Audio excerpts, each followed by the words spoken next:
ওই মেয়ের বাবার কাছে যখন গিয়ে দাঁড়ালেন, মেয়ের বাবা এসে বলতেছে আমার মেয়েও রাজি, আমিও রাজি। ওই কালো সাহাবী বলছেন আমিও তো রাজি। নবীর কাছে গিয়ে বললেন ইয়া রাসূলুল্লাহ, আজকে আমার সব মিশন সাকসেস। মেয়ে রাজি হয়ে গেছে, মেয়ের বাপও রাজি হয়ে গেছে, আপনি এখন আমাকে বিয়ে দিয়ে দেন। যুবকের বিয়ের আগ্রহ দেখে খুশি হতেন মুহাম্মদ সাল্লাল্লাহু আলাইহি ওয়াসাল্লাম। কারণ সমাজে বিয়ে চালু করা দরকার না জেনা চালু করা দরকার? আজকের সমাজে জেনা বেশি না বিয়ে বেশি? জেনা বেশি। জেনা করতে কোনো বাধা নাই, কিন্তু বিয়ে করতে বাধা। আমার বন্ধুগণ, নবীজি এবার বললেন সাদ বিয়ে করবা, তোমার কাছে টাকা পয়সা আছে নাকি? সাহাবী বলছেন ইয়া রাসূলুল্লাহ, টাকা পয়সা পাবো কোথায়, কোনো টাকা পয়সা আমার কাছে নাই। তাহলে বিয়ে করবা কেমনে হুজুর?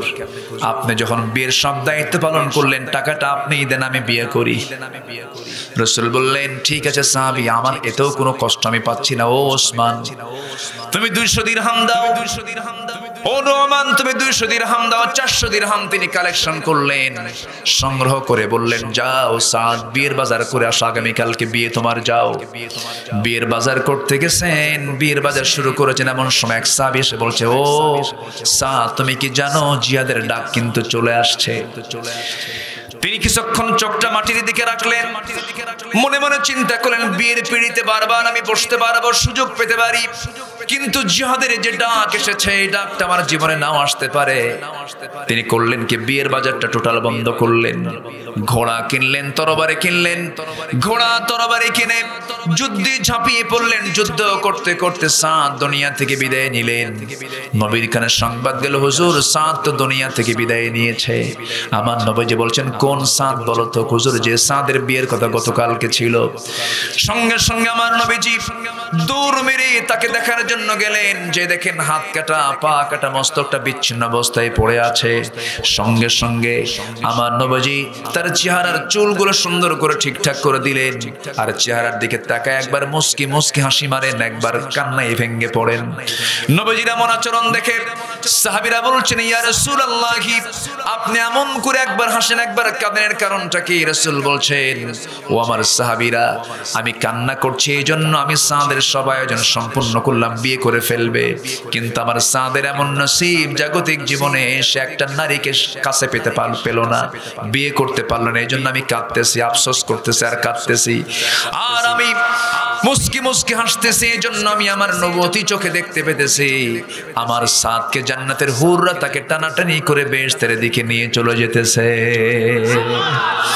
আমার নবীজি বলেন সাহাবীরা, আমার সাদের জানাজার আয়োজনটা করো, আমি তার জানাজা পড়ায় দেব। আমার নবীজি নিজে জানাজা পড়ায় দিলেন। জানাজা শেষ হয়ে গেল। আমার নবীজি সাহাবায়ে কেরামকে বলেন সাহাবীরা, আমার সাদের সঙ্গে যে নারীর বিয়ের কথা ছিল সেই নারীটাকে আমার পাশে আসতে বলো। আড়ালে দাঁড়ালেন সেই মহিলা। আমার নবীজি কাঁদা কাঁদা কণ্ঠে বলছেন ও মদিনার সবচেয়ে সুন্দরী নারী, আজকে আমার সাদ যদি বেঁচে থাকতো তোমার সঙ্গে তার বিয়ে হয়ে যেত, কিন্তু আমার সাদ তো বেঁচে নাই, সাদ তো দুনিয়া থেকে বিদায় হয়ে জান্নাতে চলে গেছে। কিন্তু সাদ তো বিয়ের বাজার না করে জান্নাতের বাজার করেছে, সেই জান্নাতের বাজার হিসাবে ঘোড়া আর তরবারি সে রেখে দুনিয়া থেকে বিদায় নিয়েছে। এই ঘোড়ার তরবারি তার পক্ষ থেকে আমি তোমাকে হাদিয়া স্বরূপ দিয়ে দিলাম। ওই দুইটা ঘোড়া এবং ওই তরবারি নিয়ে মহিলা বাড়ির দিকে চলে গেল। আসসালামু আলাইকুম ওয়া রাহমাতুল্লাহি ওয়া বারাকাতুহু।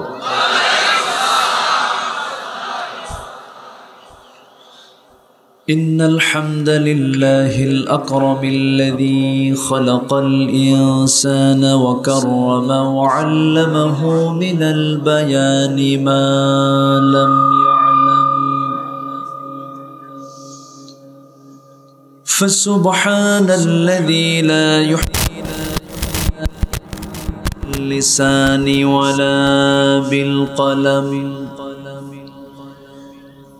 نشهد أن لا إله إلا الله وحده لا شريك له، ونشهد أن سيدنا وحبيبنا ومولانا محمدا عبده ورسوله الذي أرسله بالحق بشيرا ونذيرا وداعيا إلى الله بإذنه وسراجا منيرا فقد قال الله تعالى في كلامه المجيد وفرقانه الحميد: أعوذ بالله من الشيطان الرجيم. بسم الله الرحمن الرحيم.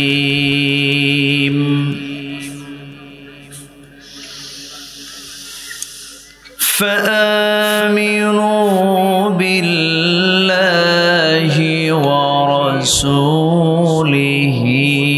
والنور الذي أنزلنا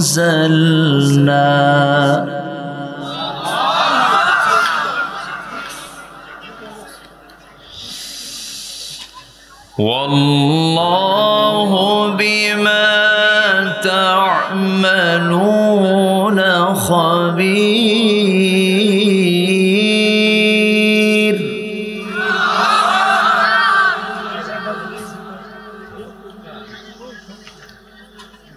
يوم يجمعكم ليوم الجمع ذلك يوم التغابن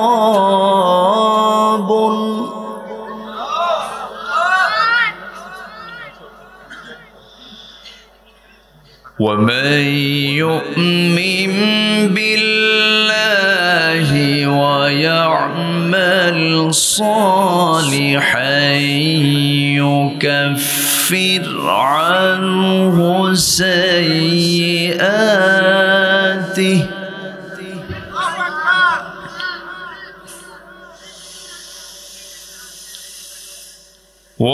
ويدخله جنات تجري من تحتها الأنهار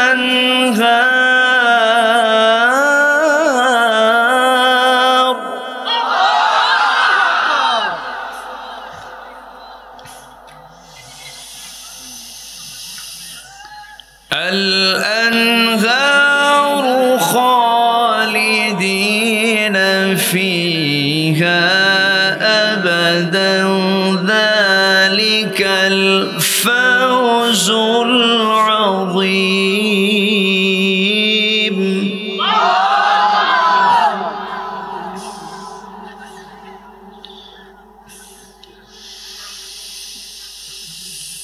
والذين كفروا وكذبوا بآياتنا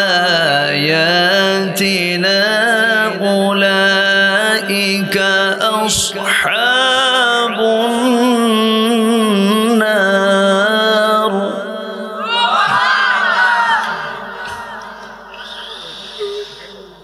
أولئك أصحاب النار خالدين فيها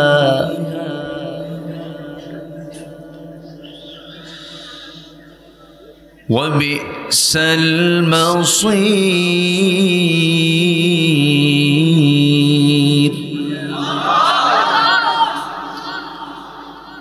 الله أكبر. بسم الله الرحمن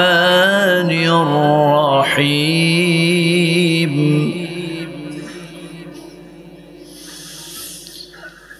إن الله وملائكته يصلون على النبي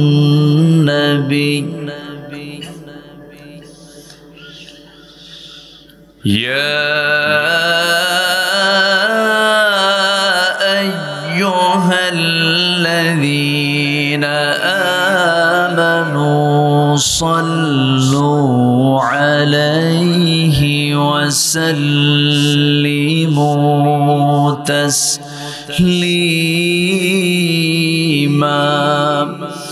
اللهم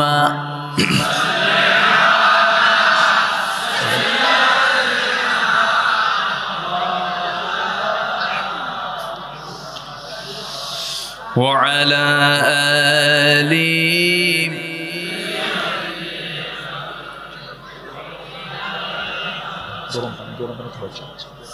একটু মোহাব্বত দিয়ে নবীর প্রেমে মাতোয়ারা হয়ে জবান খুলে জোরালো কণ্ঠে আমরা সমস্বরে বলছি আল্লাহুম্মা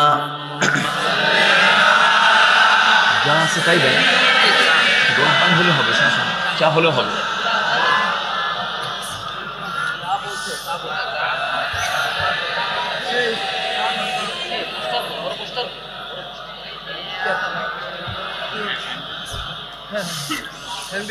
জীবনে কখনো তুমি মিথ্যা বলনি, তাই তো তোমায় পেতে কাঁদে ধরণী, কাঁদে ধরণী। তোমারই মতো নেতা পেতে, তোমারই মতো নেতা পেতে পৃথিবী আকুল। হে রাসূল, হে রাসূল, আল্লাহুম্মা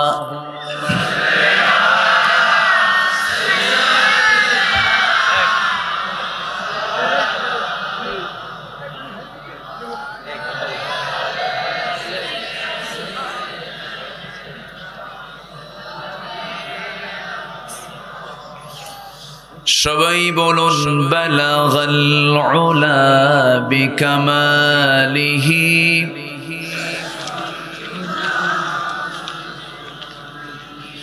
হাসানাত জামিউ খিসালিহি।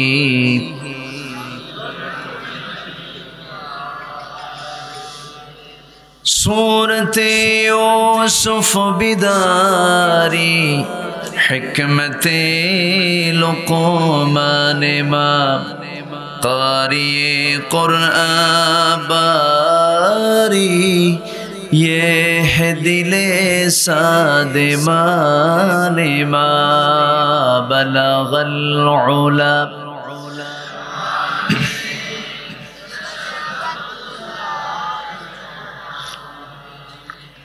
सुनत जमीओ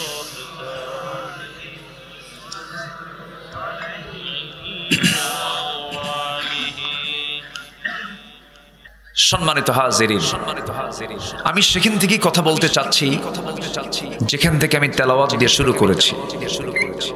আল্লাহ রাব্বুল আলামিন কোরআন নাজিল করেছেন আজ থেকে ১৫০০ বছর আগে।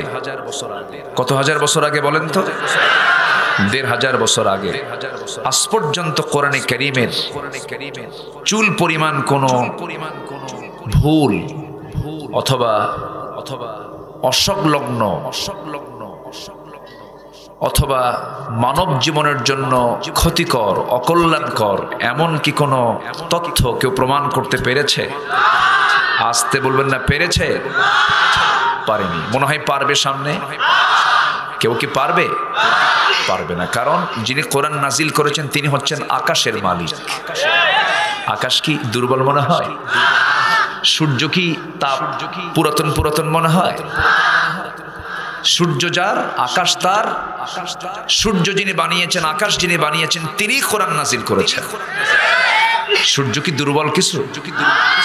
আকাশ কি দুর্বল কিছু? আল্লাহ তাআলা তার বহু পরিচয় কোরআনে দিয়েছেন। কোরআনের ৩ ভাগের ১ ভাগ হলো আল্লাহর পরিচয়।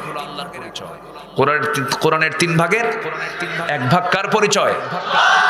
তাওহীদ নিয়ে কথা বলেছেন আল্লাহ তাআলা কোরআনের 3 ভাগের 1 ভাগ জুড়ে। এক জায়গায় তিনি তার পরিচয় দিতে নিয়ে বলছেন, এমন পরিচয় পৃথিবীর কেউ দিতে পারবে না, ক্ষমতাধর যত পরাশক্তি হোক না কেন কেউ দিতে পারবে না। মহান রব্বুল আলামিন বলেন, তাবারাকাল্লাযী জাআলা ফিস সামাই বুরুজান ওয়া জাআলা ফিহা সিরাজান ওয়া কমারান মুনীরা وهو الذي جعل الليل والنهار خلفة لمن أراد أن يذكر أو أراد شكورا جربون الله أكبر অতীব বরকতময় সেই মহান প্রভু যিনি আকাশে প্রদীপ্ত সূর্য প্রদীপ্ত আলো রেখে দিয়েছেন এবং সেখানে রেখে দিয়েছেন আলোকিত চাঁদ। যিনি আকাশ, যিনি সূর্যের মালিক, যিনি চাঁদের মালিক, এত বড় পরিচয় পৃথিবীর কেউ দিতে পারবে নাকি? পারবে না। এই একটা আয়াতের ভিতরে আল্লাহ রাব্বুল আলামিন বিজ্ঞানী তথ্য দিয়েছেন, সায়েন্সের তথ্য দিয়েছেন, সৌরজগতের তথ্য দিয়েছেন। আমরা সায়েন্সের বইয়ে পড়েছি সূর্যের নিজস্ব আলো আছে, চাঁদের নিজস্ব কোনো আলো নাই। অথচ ১৫০০ বছর আগে আল্লাহ রাব্বুল আলামিন এই আয়াতের মধ্যে বললেন, আল্লাহ তাআলা তিনি আকাশে প্রদীপ্ত সূর্য সেট করেছেন এবং আলোকিত চাঁদ দিয়েছেন, মানে চাঁদের নিজস্ব কোনো আলো নাই, চাঁদ আরেকজনের ধার করা আলো নিয়ে চলে। তাহলে বিজ্ঞান যে আজকে আমরা বইয়ে যে পেয়েছি, বিজ্ঞান কি প্রমাণ করেছে না বিজ্ঞান কোরআন থেকে ধার নিয়েছে? কোরআন থেকে ধার নিয়েছে। এই যে আমরা মুহূর্তে মুহূর্তে দেখতে পাচ্ছি ইসরায়েল মিসাইল মারছে, বম্বিং করছে, ক্ষেপণাস্ত্র মারছে, এই তথ্য কিন্তু তারা কোথাও পায় নাই। বোমা কেমনে মারতে হয় তার তথ্য মনে হয় কোরআনে বাদ পড়েছে মনে হয়। একটা সূরা আমরা মাঝে মাঝেই পড়ি নামাজের মধ্যে, শুধু নামাজের জন্য এই সূরা কিন্তু না। বিমান কেমনে আবিষ্কার করতে হয়, উপর থেকে কেমন করে বোমা নিক্ষেপ করতে হয়, ক্ষেপণাস্ত্র কেমন করে মারতে হয়, শত্রুকে কেমনে মোকাবেলা করতে হয়।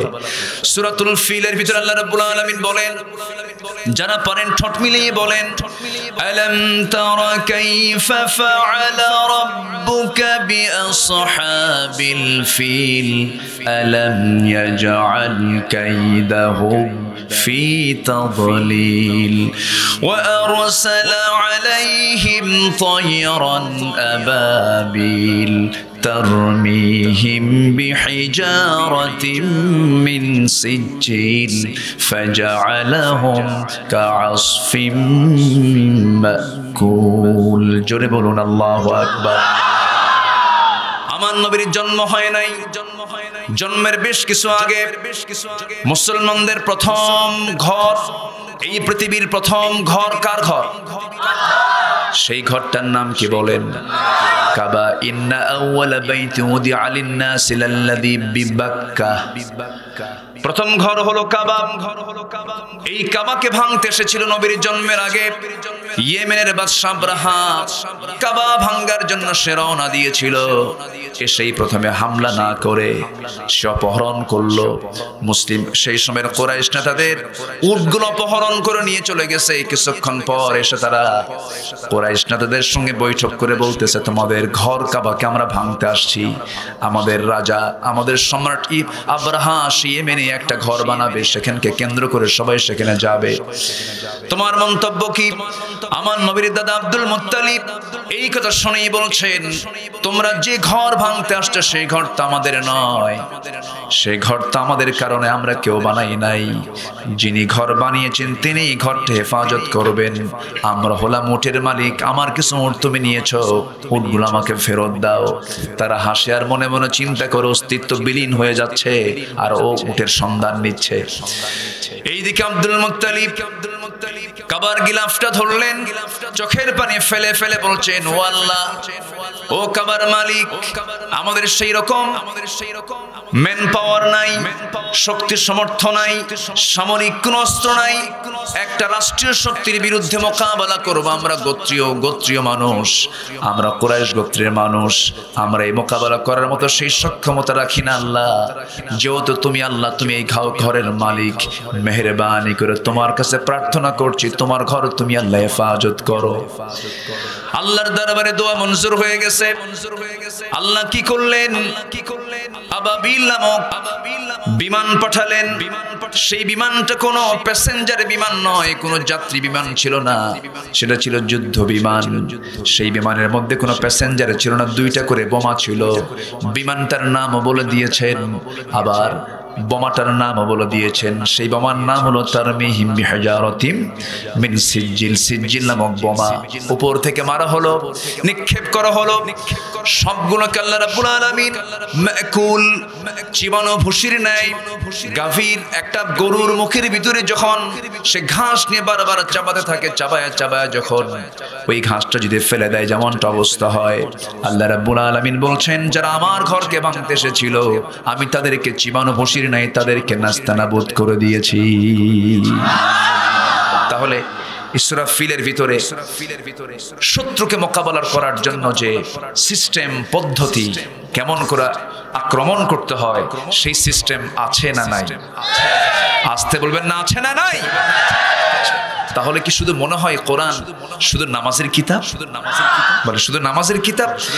এত বড় কিতাবকে শুধু নামাজের জন্য আল্লাহ নাজিল করেছেন, এটা কি মনে হয় আপনাদের? কোরআন হলো সকল সমস্যার সমাধান নিশ্চিত করতে সক্ষম একটি কিতাব। জোরে বলি সুবহানাল্লাহ। আপনি কি চান? কি চান আপনি? সব এর মধ্যে আছে না নাই? আসতে বলবেন না, আছে না নাই? সম্মানিত ভাইয়েরা, অনেক কথা এক রাত পেয়েছি, কিছু কথা আমি শোনাতে চাচ্ছি। যেহেতু যদিও একটু লেট হয়ে গেছে, আমি খুব বেশি সময় নেব না, তবে আমি আপনাদের সকলের সহযোগিতা চাচ্ছি। একটা ভাই, আমরা কেউ নড়বো না। আমাদের শেষ কাজ হবে দোয়া। শেষ কাজ কি হবে বলেন? দোয়া। আমরা দোয়ার মধ্য দিয়ে এখান থেকে বিদায় নেব। জোরে বলি ইনশাআল্লাহ। এখানে আমাদের একজন পুলিশ কর্মকর্তা বসেছেন, আমাদের একজন অত্যন্ত বড় দায়িত্বশীল তিনি বসেছেন, আমাদের আরিফ সাহেব এখানে বসে আছেন। আমাদের সবার পরিচয় কিন্তু মূলত আমরা মুসলমান। আমাদের পরিচয় কি বলেন তো? মুসলমান। মুসলমান কাকে বলে? যার মধ্যে ইসলাম আছে, যার মধ্যে কি আছে বলেন? ব্রাহ্মণের ছেলে ব্রাহ্মণ হতে পারে, ইহুদির ছেলে ইহুদি হতে পারে, খ্রিস্টানের ছেলে খ্রিস্টান হতে পারে, কিন্তু ইমামের ছেলে ইমাম হতে পারে না যদি যোগ্যতা না থাকে। কথা কি বোঝা গেল? সম্মানিত ভাইয়েরা, দুনিয়ার আইডি কার্ডে আপনার নাম মুসলিম থাকতে পারে, দুনিয়ার পাসপোর্টে আপনার নামের আগে মুহাম্মদ থাকতে পারে। এটা দিয়ে আপনি দুনিয়াতে মুসলিম পরিচয় বহন করতে পারেন, কিন্তু আখিরাতে আদালতে আখিরাতের আদালত আছে না নাই? সেই আদালতে আল্লাহর সামনে হাজির হয়ে যদি আপনি পরিচয় দিতে চান, তখন থাকতে হবে কার তালিকায় নাম? কার তালিকায়? আল্লাহর তালিকায়। এক বেচারি আইডি কার্ড নিতে গেছে অফিসে, আইডি কার্ড নিতে গেছে, নামটা হলো তার নজিবুল্লাহ। আইডি কার্ড নিতে যায়, দেখে যে তার নামে উঠে আছে নাউজুবিল্লাহ। কি উঠে আছে? নাউজুবিল্লাহ। তা আপনি ভাবতেছেন আপনি মুসলমান, কিন্তু আপনি আদালতে আখিরাতে গিয়ে দেখতেছেন আপনি মুসলমান ঠিকই আছেন, কিন্তু সামনে ওয়া লাগানো আছে, ওয়া মুসলমান। তাহলে এটাকে যাচাই করার জন্য আমাকে আপনাকে কোন কিতাব দিয়ে যাচাই করতে হবে বলেন? কোন কিতাব দিয়ে? এটা কি কোন নির্দিষ্ট কোন ব্যক্তির জন্য নাজিল হয়েছে? হাদা বায়ানুল লিন্নাস, সবার জন্য কোরআন, সবার জন্য। জোরে বলে সুবহানাল্লাহ। ব্যবসায়ী ব্যবসা নেবে আছে। এরপর একজন স্বামী স্ত্রীকে চালাবে আছে, একটা বাবা সন্তানকে চালাবে আছে। এরপরে একজন চেয়ারম্যান জনপ্রতিনিধিত্ব করবে, এর মধ্যে আছে। একজন টিচার শিক্ষা দেবে, আছে। একজন বিজ্ঞানী বিজ্ঞান নেবে, আছে। একজন ডাক্তার চিকিৎসক চিকিৎসা নেবে, আছে। একজন রাষ্ট্রনায়ক রাষ্ট্রের পদ্ধতি নেবে, তাও আছে না নয়? এত বড় একটি মজবুত কিতাব থাকার পরেও গোটা পৃথিবীতে আজকে সবচেয়ে বেশি নির্যাতিত হচ্ছে কোন জাতি বলেন তো? মুসলমান। মার খাচ্ছে 180 কোটি মুসলমান, প্রতি 4 জনে মোট জনসংখ্যার একজন মুসলমান। গোটা পৃথিবীর ধনীর তালিকায় 1 থেকে 10-এর মধ্যে অধিকাংশই মুসলিম রাষ্ট্র। সম্পদে, জনসংখ্যায়, সব দিক থেকে মুসলমান আগের সকল সময়ের চাইতে সংখ্যায় বেশি। কিন্তু এরপরও মুসলমানদের এই দশা কেন? এর মূল কারণ হলো আমরা মূল কিতাব থেকে, কোরআন থেকে আজকে মুসলিম জাতি কাছে না দূরে? আসতে বলবেন না, কাছে না দূরে? দূরে। এটাই হলো মূল কারণ। আমরা কোরআনটা আত্মস্থ করব, জীবনের সকল জায়গায় এটাকে কাজে লাগাবো। জোরে বলি ইনশাআল্লাহ। আল্লাহর কসম, আমি কোনো দলীয় এজেন্ডা নিয়ে এখানে আসিনি। টেনশন পাওয়ার কোনো কারণ নেই। আমি কোরআন থেকেই কথা বলছি। তবে কোরআন কিন্তু চোরের পক্ষে কথা বলে না, কোরআন কিন্তু জালিমের পক্ষে কথা বলে না, কোরআন কিন্তু খুনির পক্ষে কথা বলে না, কোরআন কিন্তু মদের যারা কারবার করে তাদের পক্ষে কথা বলে না, কোরআন কিন্তু সুদখোরের পক্ষে কথা বলে না। তাহলে আমরা যদি ভালো হই, কোরআন শুনতে ভালো লাগবে। আর আমরা যদি মদারু, গাজারু, চোর, ডাকাত হই, কোরআন শুনতে তিতা লাগবে। কি লাগবে? তিতা লাগবে, ভাল লাগবে না। তাহলে আমরা কোরআন শুনতে রাজি আছি তো ইনশাআল্লাহ? আসুন আমরা মূল আলোচনার দিকে চলে যাচ্ছি। একটা প্রশ্ন করি ভাই, আচ্ছা আমার দেশে মানুষ বেশি না চোর বেশি? কম? ভালো করে চিন্তা করে বলেন, ভালো করে বলেন। চোর বেশি? আচ্ছা, আমারও তাই মনে হয়। কারণ এখানে যারা বসে আছেন, আমি তাদেরকে বলবো, আচ্ছা এখানে যারা বসে আছেন, বিড়ি খাওয়া লোক বেশি না বিড়ি ছাড়া লোক বেশি? হ্যাঁ, ভালো করে বলেন, বিড়ি ছাড়া না বিড়ি খাওয়া? আচ্ছা, বিড়ি কি স্বাস্থ্যের জন্য ভালো? কিন্তু রোগী গেছে ডাক্তারের কাছে, ডাক্তার হাতে বিড়ি একখান নিয়ে বলে খবরদার বিড়ি খাবেন না। কিন্তু আমরা বলি, কিন্তু মুসলমানের চরিত্র তেমন হওয়ার কথা ছিল না। মুসলমান কোনো নেশায় যাবে না। বিড়ি হলো সকল নেশার প্রথম সিঁড়ি, আগে টানে এরপরে ঢালে, ঠিক কিনা? নেশা, নেশা। আমাদেরকে প্রশাসন প্রায় বলেন, হুজুর মাদকের বিরুদ্ধে একটু কথা বলবেন। আমি বলি, নেশার বিরুদ্ধে কথা বলবেন, বলি। কারণ যে নেশা করবে সে মানুষ থাকে না, সে অমানুষ। পুলিশ ইন্সপেক্টর তার কন্যা ঐশী, মনে আছেন আপনাদের? ঐশী তার বাবা মাকে এক রাতে দুজনকে মেরে ফেলছে। বাবা, নিজের মা, সে মানুষ নাই তো, সে নেশা। সে চাইছে আমাকে নেশার টাকা দাও, খুন করেছে। ঐশীর ফাঁসির রায় দিয়েছে, ভালো কথা। কিন্তু ঐশীর হাতে যারা মাদক তুলে দিয়েছে তাদেরও শাস্তি হওয়া দরকার ছিল। ঐশী তো ছোট মেয়ে, হ্যাঁ, তার হাতে তুলে দিল কারা? বাইরে আমরা মানুষ হতে পারিনি, আমরা মানুষ হব। জোরে বলি ইনশাআল্লাহ।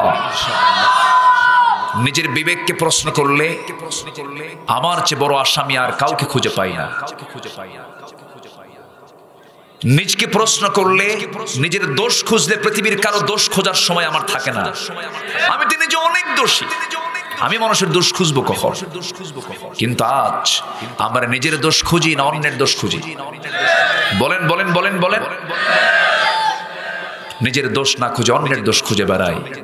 ঘুম থেকে উঠে একটু চিন্তা করি না যে আজকে আমাকে যিনি আমার নাকের ডগায় অক্সিজেন দিলেন, সে অক্সিজেনের মালিকের কি আমি হকটা আদায় করেছি? আমি নামাজটা পড়েছি? প্রশ্ন করি না কিন্তু আমরা। আমার ভাইরা একটু কান লাগাবেন। আল্লাহ রাব্বুল আলামিন আমাকে আপনাকে দুনিয়ার কল্যাণ আখিরাতের মুক্তি নাজাতের জন্যই আল্লাহ রাব্বুল আলামিন কোরআনটা দিয়েছেন। কোরআনটা আমরা বেশি করে পড়ার চেষ্টা করব। যে বান্দার মধ্যে কোরআন থাকবে সেই বান্দার কাছে শয়তান কখনো আসতে পারে না। শয়তান তার ঈমানটা কখনো মেনে নিতে পারে না। এই জন্য আল্লাহ রাব্বুল আলামিন সূরা তাগাবুনের ৮ নম্বর আয়াতে বলছেন, তোমরা ঈমান আনো। কিসের উপর ঈমান আনো? আল্লাহ রাব্বুল আলামিন বলেন, ফাআমিনু বিল্লাহি ওয়া রাসূলিহি ওয়ান নূরিল্লাযী আনজালনা ওয়াল্লাহু বিমা তা'মালুনা খাবীর। জোরে বলুন আল্লাহু আকবার। অতএব তোমরা কি করো? ঈমান আনো আল্লাহর উপরে। কার উপরে? নাম্বার 2 হলো রাসূলের উপরে। এবং তোমরা সেই নূরের প্রতি তোমরা ঈমান আনো, যে নূরটা আমি নাজিল করেছি। এই কিতাবের আরেকটা নাম হলো নূর। নূর মানে হলো আলো। নূর মানে কি বলেন? আলো। অন্ধকারের বিপরীতটার নাম কি বলেন? আলো। আমরা আলো চাই না অন্ধকার চাই? আলো আছে যেখানে, আধার সেখানে থাকতে পারে। কোরআন হলো আলো। এর প্রতি ঈমান আনতে বলা হয়েছে। কোরআনকে আমরা মানবো 1 আনা না 16 আনা? নিজের মতো না, কোরআনের মতো। কোরআনের মতো। মর্জি মতো খাটো, মর্জি মতো ইফরাত তাফরিদ, খাটো লম্বা করার কোনো সুযোগ নাই। আবু জেহেল বলেছিল, মুহাম্মদ শোনো, আমি হলাম মক্কার সিটি মেয়র, আমি মক্কা নগরের নগর পিতা, তুমি মুহাম্মদ বিন আব্দুল্লাহ, তুমি আমার প্রতিবেশী, একই বংশের মানুষ, খামাখা গন্ডগোল করার কি দরকার? তোমার ধর্ম থাকুক, আমার ধর্মটাও থাকুক। তোমার ধর্ম 6 মাস, আমার ধর্ম 6 মাস, খামাখা গন্ডগোল করার কি দরকার? তুমি আমারটা জায়েজ করো, আমি তোমারটা জায়েজ করে দিচ্ছি। এই প্রস্তাব দিয়েছে আবু জেহেল। কে দিয়েছে? নাম শুনছেন তো আবু জেহেলের? বাড়ি কোথায়? নবীর ঘরের সাথেই। নবীর ঘরের সাথেই তার বাড়িটা কিন্তু এখনো আছে। আমি যাই, কিন্তু তার বাড়ি হয়ে আছে এখন আন্তর্জাতিক পায়খানা। এই আবু জেহেল কি করেনি? আবু জেহেল ছিল মদের মহাজন, জেনাকারের হোতা, সুদের কারবারি। আল্লাহ তাআলা বলেন সুদ হারাম, আবু জেহেল কয় সুদ তো ব্যবসার মতোই। এইরকম কথা সেম, সুদ ব্যবসার মতোই, এরকম কথা বলার মতো লোক কুষ্টিয়াতে নাই তো? আসতে বলবেন না, আছে না নাই? সুদের সর্বনিম্ন গুনাহ হলো নিজের মার সঙ্গে জেনা করা। এত মারাত্মক। পুঁজিবাদী চেতনা গোটা পৃথিবীতে প্রতিষ্ঠার জন্য চেষ্টা চালানো হচ্ছে। দুনিয়ার তৈরি করা মতবাদের ফলাফল হলো, অর্থনীতির ফলাফল হলো, ধনী শুধু ধনী হবে, গরিবরা ক্লেদাক্ত সরীসৃপের কিলবিলে বাচ্চার মতো পানির পাকে ডুবে মরবে। গরিবরা কোনোদিন শান্তি পাবে না। গরিবের অধিকার প্রতিষ্ঠার জন্য থাকতে হবে সুদের জায়গায় যাকাত ভিত্তিক অর্থনীতি। নামাজ আছে যেখানে, যাকাত আছে সেখানে। এগুলো কার বিধান? আসতে বলবেন না, কার বিধান? ইসলামের স্তম্ভ কয়টা বলেন তো? 5টা। এত সুন্দর পারেন আপনারা, আলহামদুলিল্লাহ। তাহলে তার ওয়াজ কি লাগে? তাহলে শেষ করে দিই নাকি? 5টা স্তম্ভ। কালিমা, এরপরে কি? নামাজ, রোজা, হজ, যাকাত। তাহলে যাকাত কয় নম্বরে গেল? 5 নম্বর। যাকাত কি আসলে 5 নম্বরে? না। বুনিয়াল ইসলামু আলা 5 শাহাদাতি আল্লা ইলাহা ইল্লাল্লাহ ওয়া আন্না মুহাম্মাদান আবদুহু ওয়া রাসূলুহু ওয়া ইকামিস সালাহ ওয়া ইতাইজ যাকাত ওয়াল হজ ওয়া সাওম রমাদান। তাহলে রোজাটা চলে গেছে 5 নম্বরে। ইসলামের 5টা স্তম্ভের প্রথম হলো কালিমা এবং সালাত, কালিমা এবং নামাজ। 4 নম্বরে হলো হজ, 5 নম্বরে হলো রোজা, আর 3 নম্বর থার্ড পিলার অফ ইসলাম হচ্ছে যাকাত। তাহলে একটা বিল্ডিং যে কলামগুলো ওঠে মাঝখানের পিলারে রড কম লাগে না বেশি লাগে? কেন? বিল্ডিং এর লোড সবচেয়ে বেশি থাকে কোথায়? মাঝখানে। তাহলে ইসলামের 5টা স্তম্ভের মিডিল পিলার, মাঝখানের পিলার কোনটা বলেন তো? যাকাত। সেই পিলার আমরা ঠেলে নিয়ে গেছি কয় নম্বরে? বিল্ডিং এর অবস্থা কি হবে? এই অবস্থায় হচ্ছে। যাকাত কাজকে অনেকে জরিমানা মনে করে, অথচ যার একটা আইফোন আছে তার যাকাত ফরজ। জাস্ট আমি একটা মেজারমেন্ট করলাম, যার একটা আইফোন আছে তার যাকাত দেওয়া কি ফরজ? যাকাত দেয় না। আপনি হজ করলেন, আপনি নামাজ পড়লেন, আপনি যাকাতের মতো বান্দার হক আপনি নষ্ট করলেন। আপনার প্রতিবেশীকে দেখলেন না, নিজের মার পেটের বোন, যেই পেট থেকে আপনার জন্ম সেই পেট থেকে বোনের জন্ম, নিজের মার পেটের বোনকে সম্পত্তি বুঝে দেয় না, এমন সন্তান তো কুষ্টিয়ায় নাই। আছে? লাভ কি? জান্নাত কেমনে পাবো আমরা? বোনকে ঠকাই, বোনকে দেই না, অথচ সম্পত্তি বুঝে না দিলে জান্নাত বুঝে দিবেন না। কে বুঝে দিবেন না? আল্লাহ দিবেন না। বোনকে দেয় না। যেদিন মরে গেছে সেদিন থেকে 10 বছর পার হয়ে গেছে, ধান বোনের সম্পত্তিতে লেগে ধান গোলায় তোলে। হালাল না হারাম? হারাম। বোনকে না দিয়ে টেকনিক করে বোনকে আস্তে করে পাশে বসায় বলে, বোন একটা কথা বলি কি শুনবা বোন? বলো ভাই।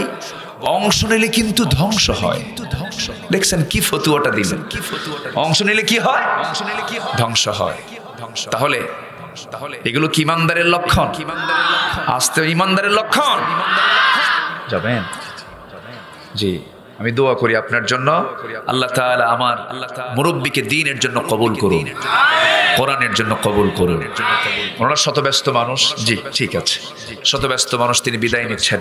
সাথে যেন আপনি না জানাবার, আমি কিন্তু আপনাকে যেতে দেব না, আপনাকে বসে থাকতে হবে। জোরে বলি ইনশাআল্লাহ, জোরে বলি ইনশাআল্লাহ। আমার দিকে তাকান। তাহলে বোনের সম্পত্তি বুঝে দেওয়ার ক্ষেত্রে এখানে ঈমান আছে না নাই? বলেন, ঈমানের বিষয় আছে না নাই? আমার মা বোন অনেকে মনে মনে চিন্তা করছেন, হুজুর খুব ভালো জায়গায় হাত দিচ্ছেন, ভালো করে এখন আমাদের কমন পড়ছে। অনেক ভাই এখানে বসে আছে, আমাদের সম্পত্তি এখনো বুঝে দেয় নাই। রাগ করতেছেন নাকি? এগুলো কি কথা বলার দরকার আছে না? আচ্ছা, শুধু ভাববেন না 5 ওয়াক্ত নামাজ পড়লাম, রমজান মাসে রোজা রাখলাম, টাকা আছে হজ করলাম, এত রকম করলাম, টাকা আছে মসজিদ মাদ্রাসা বানায় দিলাম, আর জান্নাত পেয়ে গেলাম। না, জান্নাত পেতে হলে আমাকে আপনাকে আল্লাহ তাআলার হুকুমগুলো, ফরজ হুকুমগুলো মেনে চলতে হবে। একটাও বাদ দেওয়া যাবে না। ফরজ তো ফরজই, ফরজ হুকুমকে লঙ্ঘন কখনো করা যাবে না। আল্লাহ রাব্বুল আলামিন সেই জন্য বলছেন, আমিনু বিল্লাহি ওয়া রাসূলিহি ওয়ান নূরিল্লাযী আনজালনা ওয়াল্লাহু বিমা তা'মালুনা খাবীর। জোরে বলুন আল্লাহু আকবার। আল্লাহর প্রতি ঈমান আনো। আল্লাহকে যে আমরা বিশ্বাস করি, দেখে না, না দেখে। বলেন, কেউ কি দেখছেন? দেখতে চান না? কোথায় দেখবেন? আমরা দেখব কোথায়? দেখার আশা আছে না সবার? একজন নবী আল্লাহকে দেখতে চেয়েও দেখতে পান নাই। একজন নবী কে বলেন তো? কোন পাহাড়ে গিয়েছিলেন? কতদিন ছিলেন? 40 দিন। দেখেন, সব মুখস্থ। আলহামদুলিল্লাহ, জাতি সব জানে তো, কিন্তু বনের সম্পত্তি বুঝে দেয় না। বিড়ি খাওয়া ছাড়ে না, ঠিক কিনা? সব তো জানি আমরা। আমার দেশে ওয়াজ বেশি না আমল বেশি? কোনটা বেশি হওয়া দরকার? ওয়াজও দরকার না? ওয়াজও দরকার, আমলও দরকার। ওয়াজ তো তারাই বন্ধ করতে চায় যারা কোরআনের পক্ষের সৈনিক না। কোরআন আলোচনা হওয়া দরকার, এতে নাগরিক ভালো হওয়ার সম্ভাবনা আছে না নাই? একটু বসেন। আমার ভাইরা, আমার বন্ধুগণ, আমরা আল্লাহকে দেখতে চাই জান্নাতের ভিতরে। দুনিয়াতে দেখা সম্ভব নয়, আমরা জান্নাতে গিয়ে আল্লাহকে দেখবো। আল্লাহ বলছেন, বান্দা আমি তোকে যদি জান্নাত দিয়ে দেই, বান্দা পূর্ণিমা রাতের চাঁদ যেমন স্পষ্ট দেখতে পাস, তুই জান্নাতের মধ্যে আমি আল্লাহ তুই তেমন স্পষ্ট আমাকে দেখতে পাবি। কিন্তু দুনিয়ার এই চর্মচক্ষু দিয়ে আমরা আল্লাহকে কখনো দেখতে পাবো না। একজন নবী দেখতে গিয়েছিলেন কিন্তু দেখতে পান নাই। আল্লাহকে বলছেন, আল্লাহ আমি তোমাকে দেখতে চাইলেন, তারানি আমাকে কখনো দেখতে পাবে না। কিন্তু তিনি এমন একজন নবী ছিলেন যা বলতেন তা করেই ছাড়তেন, বলেন আল্লাহ আমি তোমাকে দেখবই। যখন বলেছেন দেখবই, সঙ্গে সঙ্গে আল্লাহ বললেন তুর পাহাড়ে আসো। কওমকে রেখে তিনি তুর পাহাড়ে চলে গেলেন। এইদিকে কওম, এই বনি ইসরাইল, যে বনি ইসরাইলরা এখনো দুনিয়াবাসীকে শান্তি দিচ্ছে না, জ্বালাচ্ছে। কি দুনিয়াবাসী কি তাদের দ্বারা কি শান্তিতে আছে না অশান্তিতে আছে? অশান্তিতে। যেখানেই প্যাস সেখানে ইহুদির বাচ্চারা, যেখানেই প্যাস সেখানে অশান্তি সৃষ্টি করছে এরাই। সম্মানিত ভাইয়েরা, মুসা আলাইহিস সালাতু ওয়াস সালাম তিনি চলে গেলেন তুর পাহাড়ে আল্লাহর সঙ্গে দেখা করতে। কিন্তু দেখতে গিয়েছেন ঠিক, দেখতে পেয়েছেন? দেখতে পাননি। এইদিকে বনি ইসরাইলের এই লোকগুলো করলো কি? গোবৎস গরুর পূজা শুরু করলো। তারা কৃত্রিম ভাবে একটা সাউন্ড দিল। এখনো তথ্য প্রযুক্তিতে সবচেয়ে এগিয়ে কারা বলেন তো? ইহুদিরা। মারাত্মক ভয়ঙ্কর ইহুদির একটা ইতিহাস আছে। ইয়াকুব আলাইহিস সালামের একটা ছেলের নাম ছিল, বনি ইসরাইল বলা হয়। ইসরাইল হচ্ছে ইয়াকুব আলাইহিস সালামের উপাধি। বনি ইসরাইল ইয়াকুবের বংশধর। ইহুদ মানে হলো প্রশংসাকারী। কিন্তু এই ইহুদিরা, এই বনি ইসরাইলরা, তারা 300 নবীকে পর্যন্ত হত্যা করেছে।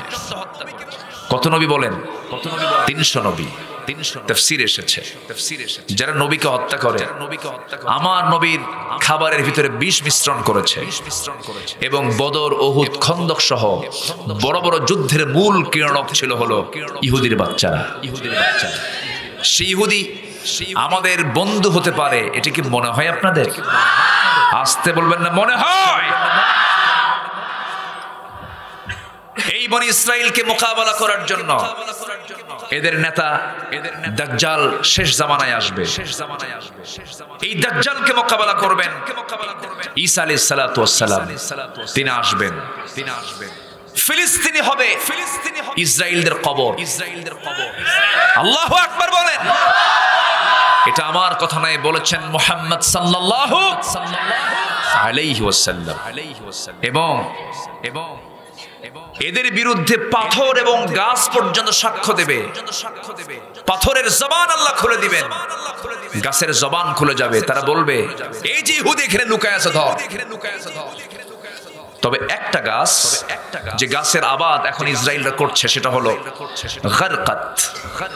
গারকাত নামক একটা গাছ আছে, কাটার গাছ, শাজারাতুল ইহুদ বলা হয়। এই গাছটা তারা লাগাচ্ছে বেশি করে। এই গাছটা বলবে না যে এখানে ইহুদি আছে। ওরা আশ্রয় নেবার জন্য এখন থেকে গাছ লাগানোর প্রস্তুতি শুরু হয়ে গেছে। ওরা পিছনে আড়াল নেবে, এই গাছ তাদেরকে তথ্য দেবে না। সম্মানিত ভাইয়েরা, এগুলো কথা বলেছেন মুহাম্মদ সাল্লাল্লাহু আলাইহি ওয়াসাল্লাম। এবং এই পৃথিবীর যত ফিতনা আছে, এর মধ্যে সবচেয়ে বড় ফিতনা মা বাইনা খালকি আদম ইলা কিয়ামিস সাআ ফিতনাতু আকবারু ইনদাল্লাহি মিনাদ দাজ্জাল।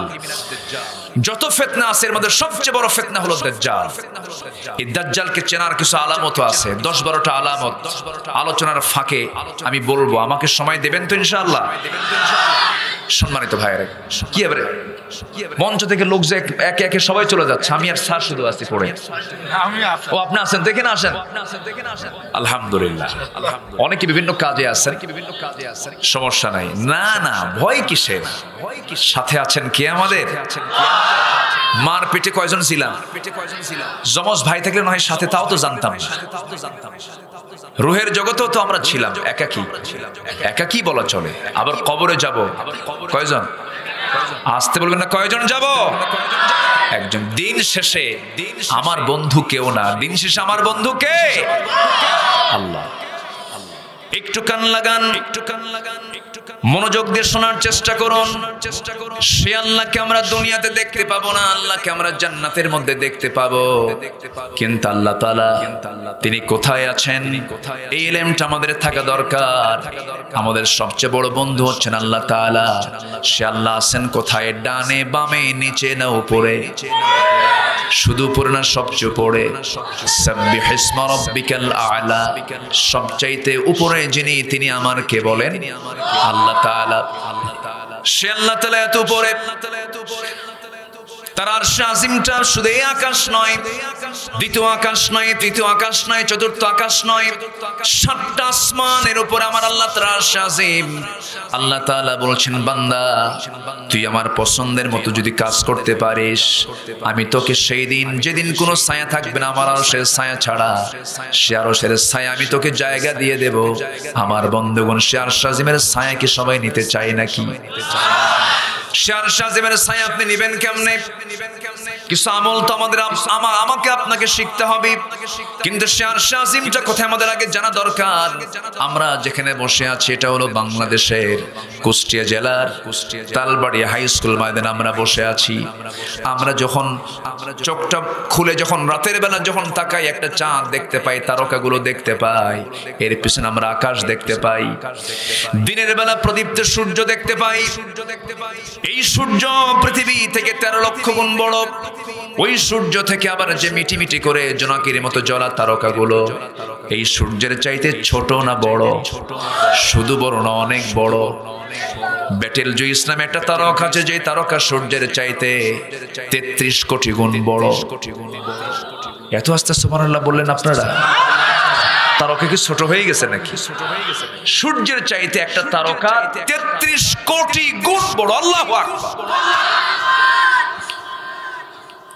এরকম একটা দুইটা তারকা নয়, অসংখ্য তারকা রাজি মহাশূন্যে আল্লাহ ঝুলায় রেখেছেন। এক একটা গ্যালাক্সির ভিতরে আল্লাহ রাব্বুল আলামিন 500 বিলিয়ন করে তারকা সব রিজার্ভ রেখে দিয়েছেন। আমার বন্ধুগণ, মানুষ চাঁদের দেশে গেছে, মানুষ চলে গেছে হলো সেই মঙ্গল গ্রহে। শুনলাম মঙ্গল গ্রহে নাকি অনেকে জায়গাও কিনছে, ওই জায়গায় গিয়ে থাকবে তারা। মঙ্গল গ্রহে অফিস বানাবে, ভালো কথা। চাঁদের দেশে মানুষ ঘুরলো, মঙ্গল গ্রহে মানুষ গেল। মানুষ যদি চিন্তা করে, চাঁদ দেখলাম, মঙ্গল গ্রহ দেখলাম, তারকা দেখতে যাব। পৃথিবীর সবচেয়ে নিকটবর্তী তারকার নাম হলো প্রক্সিমা সেন্ট্রাই। প্রক্সিমা সেন্ট্রাই যদি কেউ যেতে চায়, দুনিয়ার কোনো বিমানে যাওয়া যাবে না, দুনিয়ার কোনো হেলিকপ্টারে যাওয়া যাবে না, দুনিয়ার কোনো যানবাহনে গেলে সেখানে কভার করা যাবে না। তবে চেষ্টা করতে পারে নভোযানে, যে নভোযান পৃথিবীতে লেটেস্ট আবিষ্কার হয়েছে, তার নাম হলো অ্যাপোলো 11, যার ঘন্টার গতি হলো 39,000 কিলোমিটার ঘন্টায়।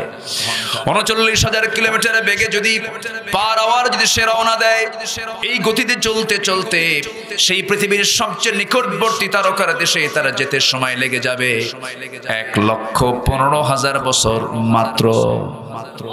যাবেন কারা কারা? হাত তোলেন। ওই যে হাত তুলছে কয়েকজন। কেমনে যাবেন?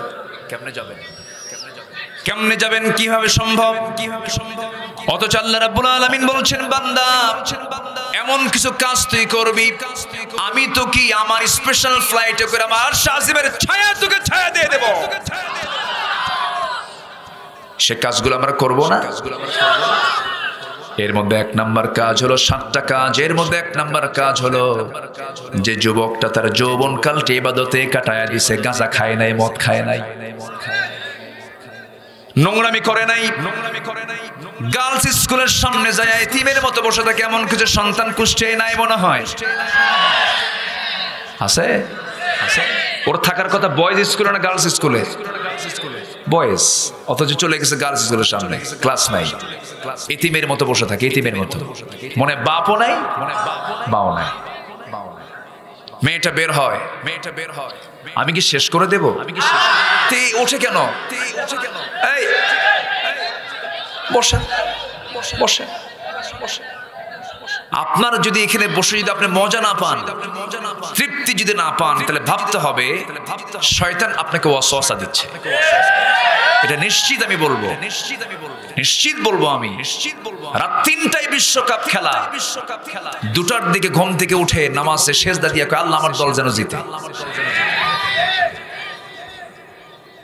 কি এমন সময় যাচ্ছে ভাই? বসেন না, সময় তো এদিক সেদিক কত খরচ করি আমরা। এই মজলিসের দাম যদি কেউ জানতো, যদি বুঝতো এটার মূল্য কত, নড়তো না। বসে, একটু বসে। আপনি নড়বেন ঠিক তো, কিন্তু এরপরে তো ওঠে। বসেন বসেন। একটু রাত বেশি হলে এরকমই হয়। একটু বসেন, আমাকে একটু সময় দেন। একটা আলোচনার পরিবেশ যদি আপনার দ্বারা নষ্ট হয়, এটা আপনার জন্য বদনসিব। বসেন। নামাজ শুরু হয়ে গেছে, 4 রাকাত নামাজ, 3 রাকাতে আর পারতেছেন না, মারলেন দৌড়, নামাজ হবে? হবে না। বসেন বসেন। তাহলে যে যুবক তার যৌবনকালে ইবাদতে কাটিয়ে দিয়েছে, কার ইবাদতে? বিড়ি খায়া, নেশা করে। শিশু পার্কে কি আজকে শিশুরা যায় না শিশুর মায়েরা যায়? সব শিশুর মারা গিয়ে ওখানে বসে থাকে। তারা তো পুলিশ কর্মকর্তা, তারা ভালো জানেন এই রিপোর্টগুলোর অবস্থাগুলো কি। থানায় এই নোংরা সম্পর্কের রিপোর্ট সবচেয়ে কম না বেশি? কার বউ কে নিয়ে যাচ্ছে হিসাব নাই। মোবাইল একটা অন্যতম কারণ। মোবাইলে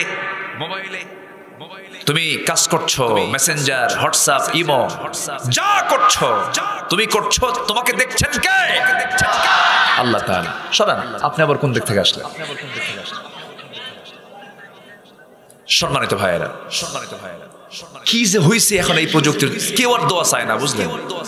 হুজুর এটা সেলফি উঠাই, কেউ আর দোয়া চায় না। এটা রোগ, এটা একটা রোগ।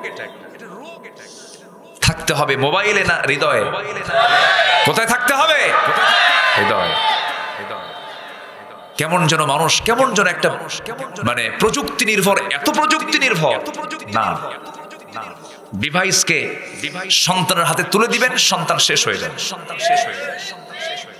3 বছরের বাচ্চা গেমস খেলে, ফ্রি ফায়ার খেলে 4 বছরের বাচ্চা, ঠিক কিনা? ওর মেধা শেষ, ও শেষ হয়ে যাবে। সাবধান সাবধান সাবধান। আল্লাহ রাব্বুল আলামিন বলছেন 7 শ্রেণীকে আমি আরশ আজিমের ছায়ায় জায়গা দেব। নাম্বার 1 হলো ন্যায় বিচারপতি, ন্যায় বিচার যারা করবে, ইমামুন আদিলুন, ন্যায় বিচারপতি যারা।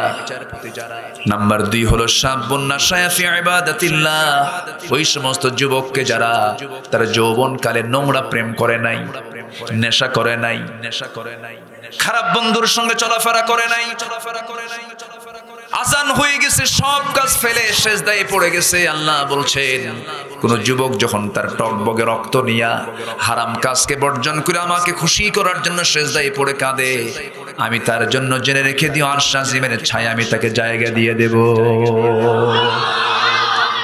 আরে একজন নবীর কথা আল্লাহ রাব্বুল আলামিন বলে দিয়েছেন, সেই নবীর নামে একটা সূরা, লম্বা সূরা, বিশাল বড় সূরা, ঘটনা আছে না নাই বলেন? সূরা ইউসুফ সবাই পড়েছেন না? সূরা ইউসুফ। কি টকবগে তার চেহারা ছিল, মাথা থেকে পা পর্যন্ত আল্লাহ রাব্বুল আলামিন নিখুঁত করে তাকে বানিয়েছেন। এত সুন্দর সুস্থ চেহারা তাকে বড় পরীক্ষার মধ্যে ফেলে দিল।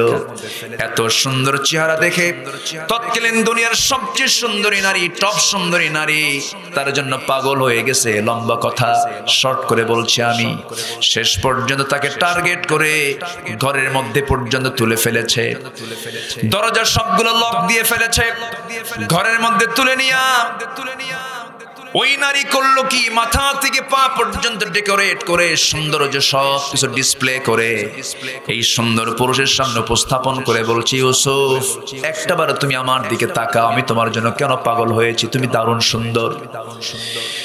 ইউসুফ আলাইহিস সালাম একটাবারের জন্য তাকালেন না। কার ভয়ে? আল্লাহর ভয়ে তাকাননি। আমার বন্ধুগণ, পৃথিবীতে সেই স্বামী সবচেয়ে বড় সুখী যে স্বামীটা তার নিজের বউ ছাড়া পৃথিবীর আর অন্য কোনো মহিলার দিকে যে না তাকায়, সে পৃথিবীর সবচেয়ে বড় সুখী মানুষ।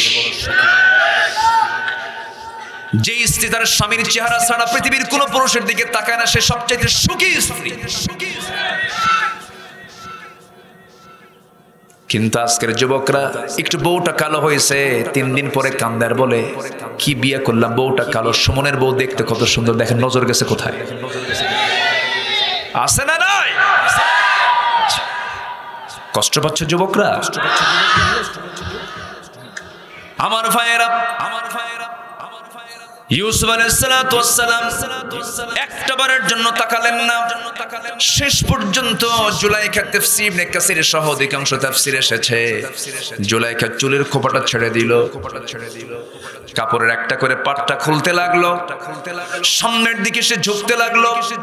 ইউসুফ আলাইহিস সালাতু ওয়াস সালাম চক্ষু বন্ধ করে পিছনের দিকে তিনি যেতে যেতে দেওয়ালের সঙ্গে তার পিঠটা ঠেকে গেল।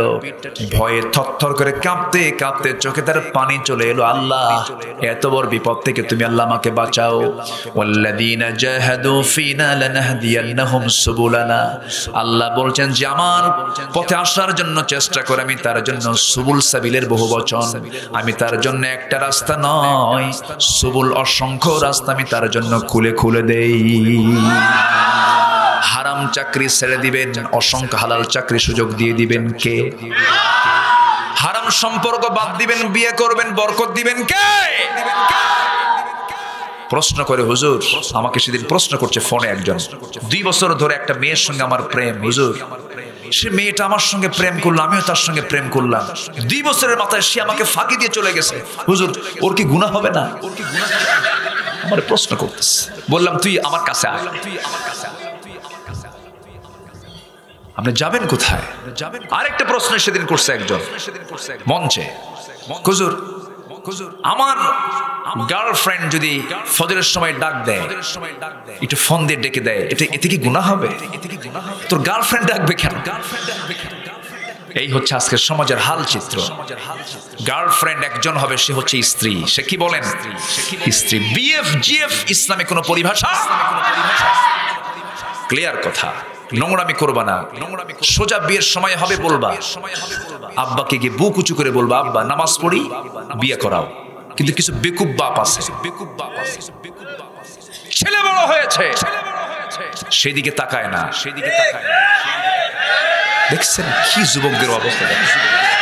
ভালো ভালো ভালো, এটা ভালো দিক, ভালো। কষ্ট পাচ্ছেন নাকি আপনারা? বাপ বলে কিসের বিয়ে রে, কিসের বিয়ে? এক পায়ে দাঁড়ান শেখ, ওকে 2 পায়ে দাঁড়ায় আছে। আপনি একটাবার ভাবলেন না ছেলেটা নষ্ট হয়ে যেতে পারে? বিয়ে করে গোছানো হবে না, বিয়ের আগে গোছানো কোনোদিন হবে না, বিয়ে করে গোছা নিতে হবে, বিয়ে করে গোছায় নিতে হবে। যারা এই পৃথিবীতে সফল হয়েছেন তাদের জীবনটা ছিল একটা বিবাহিত জীবন। আলহামদুলিল্লাহ বলেন। সবচেয়ে শ্রেষ্ঠ সফল জীবন মুহাম্মদ সাল্লাল্লাহু,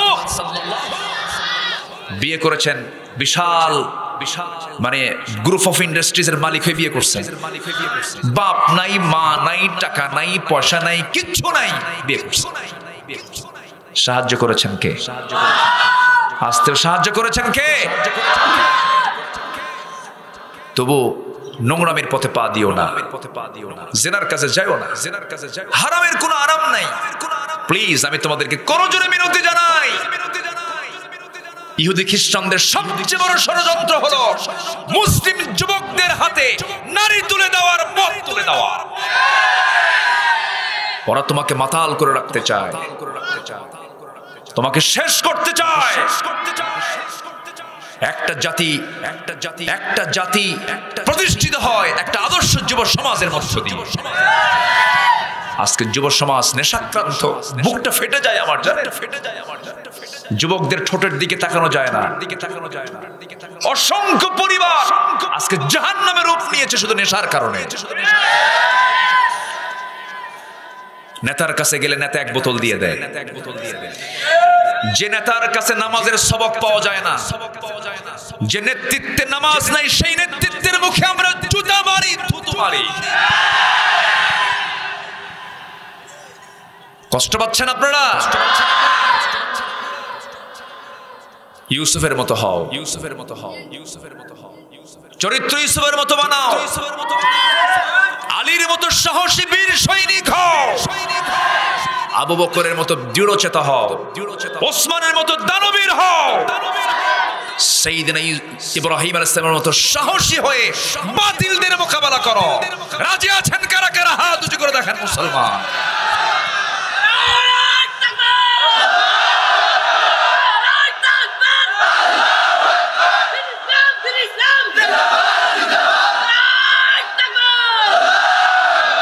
আল্লাহ কবুল করুন, জোরে বলি আমিন। এই তাকবীরের দরকার আছে না নাই? আমি যখন জন্ম নিয়েছি প্রথম আওয়াজ আমার কানে কি দিছে? আরো জোরে। যখন মিনার থেকে যখন আজান আসে প্রথম আওয়াজটা কি? যখন নামাজে দাঁড়াই প্রথম তাকবীর কি? যখন সেজদায় যাই প্রথম তাকবীর কি? যখন আমি মরে যাব আমার লাশ সামনে রাখা হবে তখন প্রথম আওয়াজটা কি? নামাজে তাকবীর, আজানে তাকবীর, জন্মে তাকবীর, জানাজায় তাকবীর। এই তাকবীরকে যারা বাধা দেয় তাদের জানাজা না দিয়া কুত্তা বিলায়ের মতো বিদায় করা দরকার। কষ্ট পাচ্ছেন? আমার হৃদয়ে প্রথম থাকবে কার নাম? আল্লাহই তো সব আমার। আল্লাহ ছাড়া কেউ আছে? বউ, ছেলে, মেয়ে, বন্ধু, প্রশাসন, ক্ষমতা, নেতৃত্ব কিচ্ছু না। আমার কে? কেউ না আমার। ও যুবক, তুমি নোংরামি করেছো, আল্লাহ তোমাকে ধরে ফেলবেন। ও যুবক, তুমি আজকে বিয়ে করে নিয়েছো, তোমার বউ তোমাকে দারুণ ভালোবাসে, তুমিও তোমার বউকে দারুণ ভালোবাসো, সন্তান হয়ে গেছে, 3 বছরের মাথায় বাচ্চা কাচ্চা হলো, হঠাৎ করে রোড অ্যাক্সিডেন্ট করে ত্রিমোহনীর মোড়ে অ্যাক্সিডেন্ট করে তুমি মারা গেলে। তোমার বউয়ের কাছে সংবাদ চলে গেল, বউটা কাঁদতে কাঁদতে অস্থির হয়ে যাবে, সেন্স হারায় ফেলবে, সেন্সলেস হয়ে যাবে। এরকম করে 6 দিন 7 দিন কথা বলবে না, খাওয়া দাওয়া থাকবে না, সব উঠে যাবে। ধীরে ধীরে সব ঠিক হয়ে যাবে, মুখে হাসি ফুটবে। তোমার শ্বশুর বাড়ির লোকজন তোমার বউকে নিয়ে চলে যাবে, সন্তানটা এতিম হয়ে যাবে। 3 মাস 4 মাস 5 মাস পার হয়ে যাবে। এরপর দেখা যাবে তোমার শ্বশুর শাশুড়ি তোমার বউটাকে অন্য জায়গায় বিয়ে দিয়ে দেবে। বিয়েটা হয়ে যাওয়ার পরের দিন নতুন স্বামী পেয়ে তোমার সেই বউটাই বলে ফেলবে, আব্বা তোমরা ভালোই সিদ্ধান্ত নিয়েছো, আগের স্বামীর চাইতে এই স্বামীটা আরো ভালো। এটাই হলো দুনিয়া। দুনিয়া কেউ আমার আপন না, সব আবার পর, সব থুয়ে যাব আমরা। কিন্তু যিনি আমার প্রকৃত আপন তিনি আমার কে বলেন? আল্লাহ। সে আল্লাহর জন্য আমরা সবাই আগে কাজ করব। নামাজ পড়বো কয় ওয়াক্ত? আস্তে নামাজ পড়বো কয় ওয়াক্ত? একা না জামাতে, বুঝে না না বুঝে, জেনে না না জেনে, সময় না সময়, সময় সুন্দর করে আমরা নামাজটা পড়বো, নামাজ ভিত্তিক জীবন গড়বো আমরা। আজান হয়ে যাবে, সব কাজ ফেলে নামাজে দাঁড়াবো। মোহাব্বত নাজিল করবেন আল্লাহ তাআলা, আপনার জীবনটা সাজানো গোছানো হয়ে যাবে। যার নামাজ সুন্দর হয় তার সবকিছু সুন্দর হয়ে যায়। যার নামাজ সুন্দর না হয় তার কোনো কিছু সুন্দর হয় না। এজন্য যুবক, তুমি যদি আল্লাহর আরশ আজিমের ছায়া যদি জায়গা পেতে চাও, যে যুবকটা আজান শোনার সঙ্গে সঙ্গে মসজিদের দিকে রওনা দেয়, আল্লাহ তাআলা বলছেন আমি তাকে আরশ আজিমের ছায়ায় জায়গা দিয়ে দেব।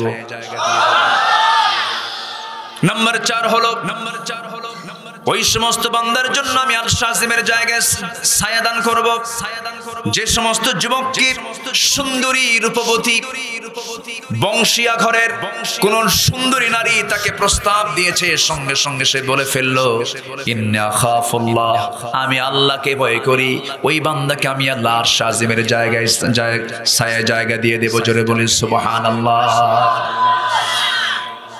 ইউসুফ আলাইহিস সালাতু ওয়াস সালাম যখন আল্লাহর কাছে চাইলেন সঙ্গে সঙ্গে দোয়া মঞ্জুর হলো। চক্ষু বন্ধ করে 12টা দরজা লক দিয়েছিল, সেই জুলাইখা তালাবদ্ধ দরজার কাছে চলে গেছেন। উনি কিন্তু জানতেন না তালা খুলে যাবে, কিন্তু তালাটা খুলে দিয়েছেন তিনি কে? আল্লাহ তাআলা। চেষ্টা করব আমরা, সাহায্য করবেন আল্লাহ। দরজার কাছে গেলেন, দৌড় মারলেন, সব দরজা পটপট করে খুলে গেছে। কামিসুহু মিন দুবুরিন, পিছন দিক থেকে জুলাইখা তার জুব্বার পিছন থেকে টান মেরে ধরেছে, জুব্বা ছিঁড়ে গেছে। মিশরের বাদশা আজিজ এই চিত্র দেখে বলছেন, না কাইদাকুন্না আযীম, তোমাদের ষড়যন্ত্র মারাত্মক ষড়যন্ত্র, মামলা দিয়ে দেব। মামলার সমস্ত কিছু নথিপত্র যোগ করা হলো, তদন্ত কমিটি করা হলো, তদন্ত কমিটির রিপোর্টে প্রমাণ হলো জুব্বার পিছনে যেহেতু ছিঁড়েছে দোষ হবে জুলাইখার, সামনে ছিললে প্রমাণ হতো দোষ হতো এখানে ইউসুফের কোনো দোষ নাই। প্রমাণ হলো ঠিক, কিন্তু মিশরের বাদশা আজিজ এবং তারা প্রশাসন মনে মনে চিন্তা করলো যদি সিদ্ধান্তটা যদি জুলাইখার বিরুদ্ধে চলে যায় দুর্নাম হয়ে যাচ্ছে, সম্পূর্ণ রায়টা উল্টায় দিল। ক্ষমতার মিস ইউজের রায় উল্টানো ইতিহাস আজও দুনিয়াতে আছে না নাই? আসতে বলবেন না, আছে না নাই? আমেরিকা সন্ত্রাসী করলে আমেরিকা মানবতার কাজ করে, ঠিক আছে না? ইরাকের 7.5 লক্ষ মুসলমানকে মেরে শেষ করে এখন এসে বলে এটা ভুল ছিল।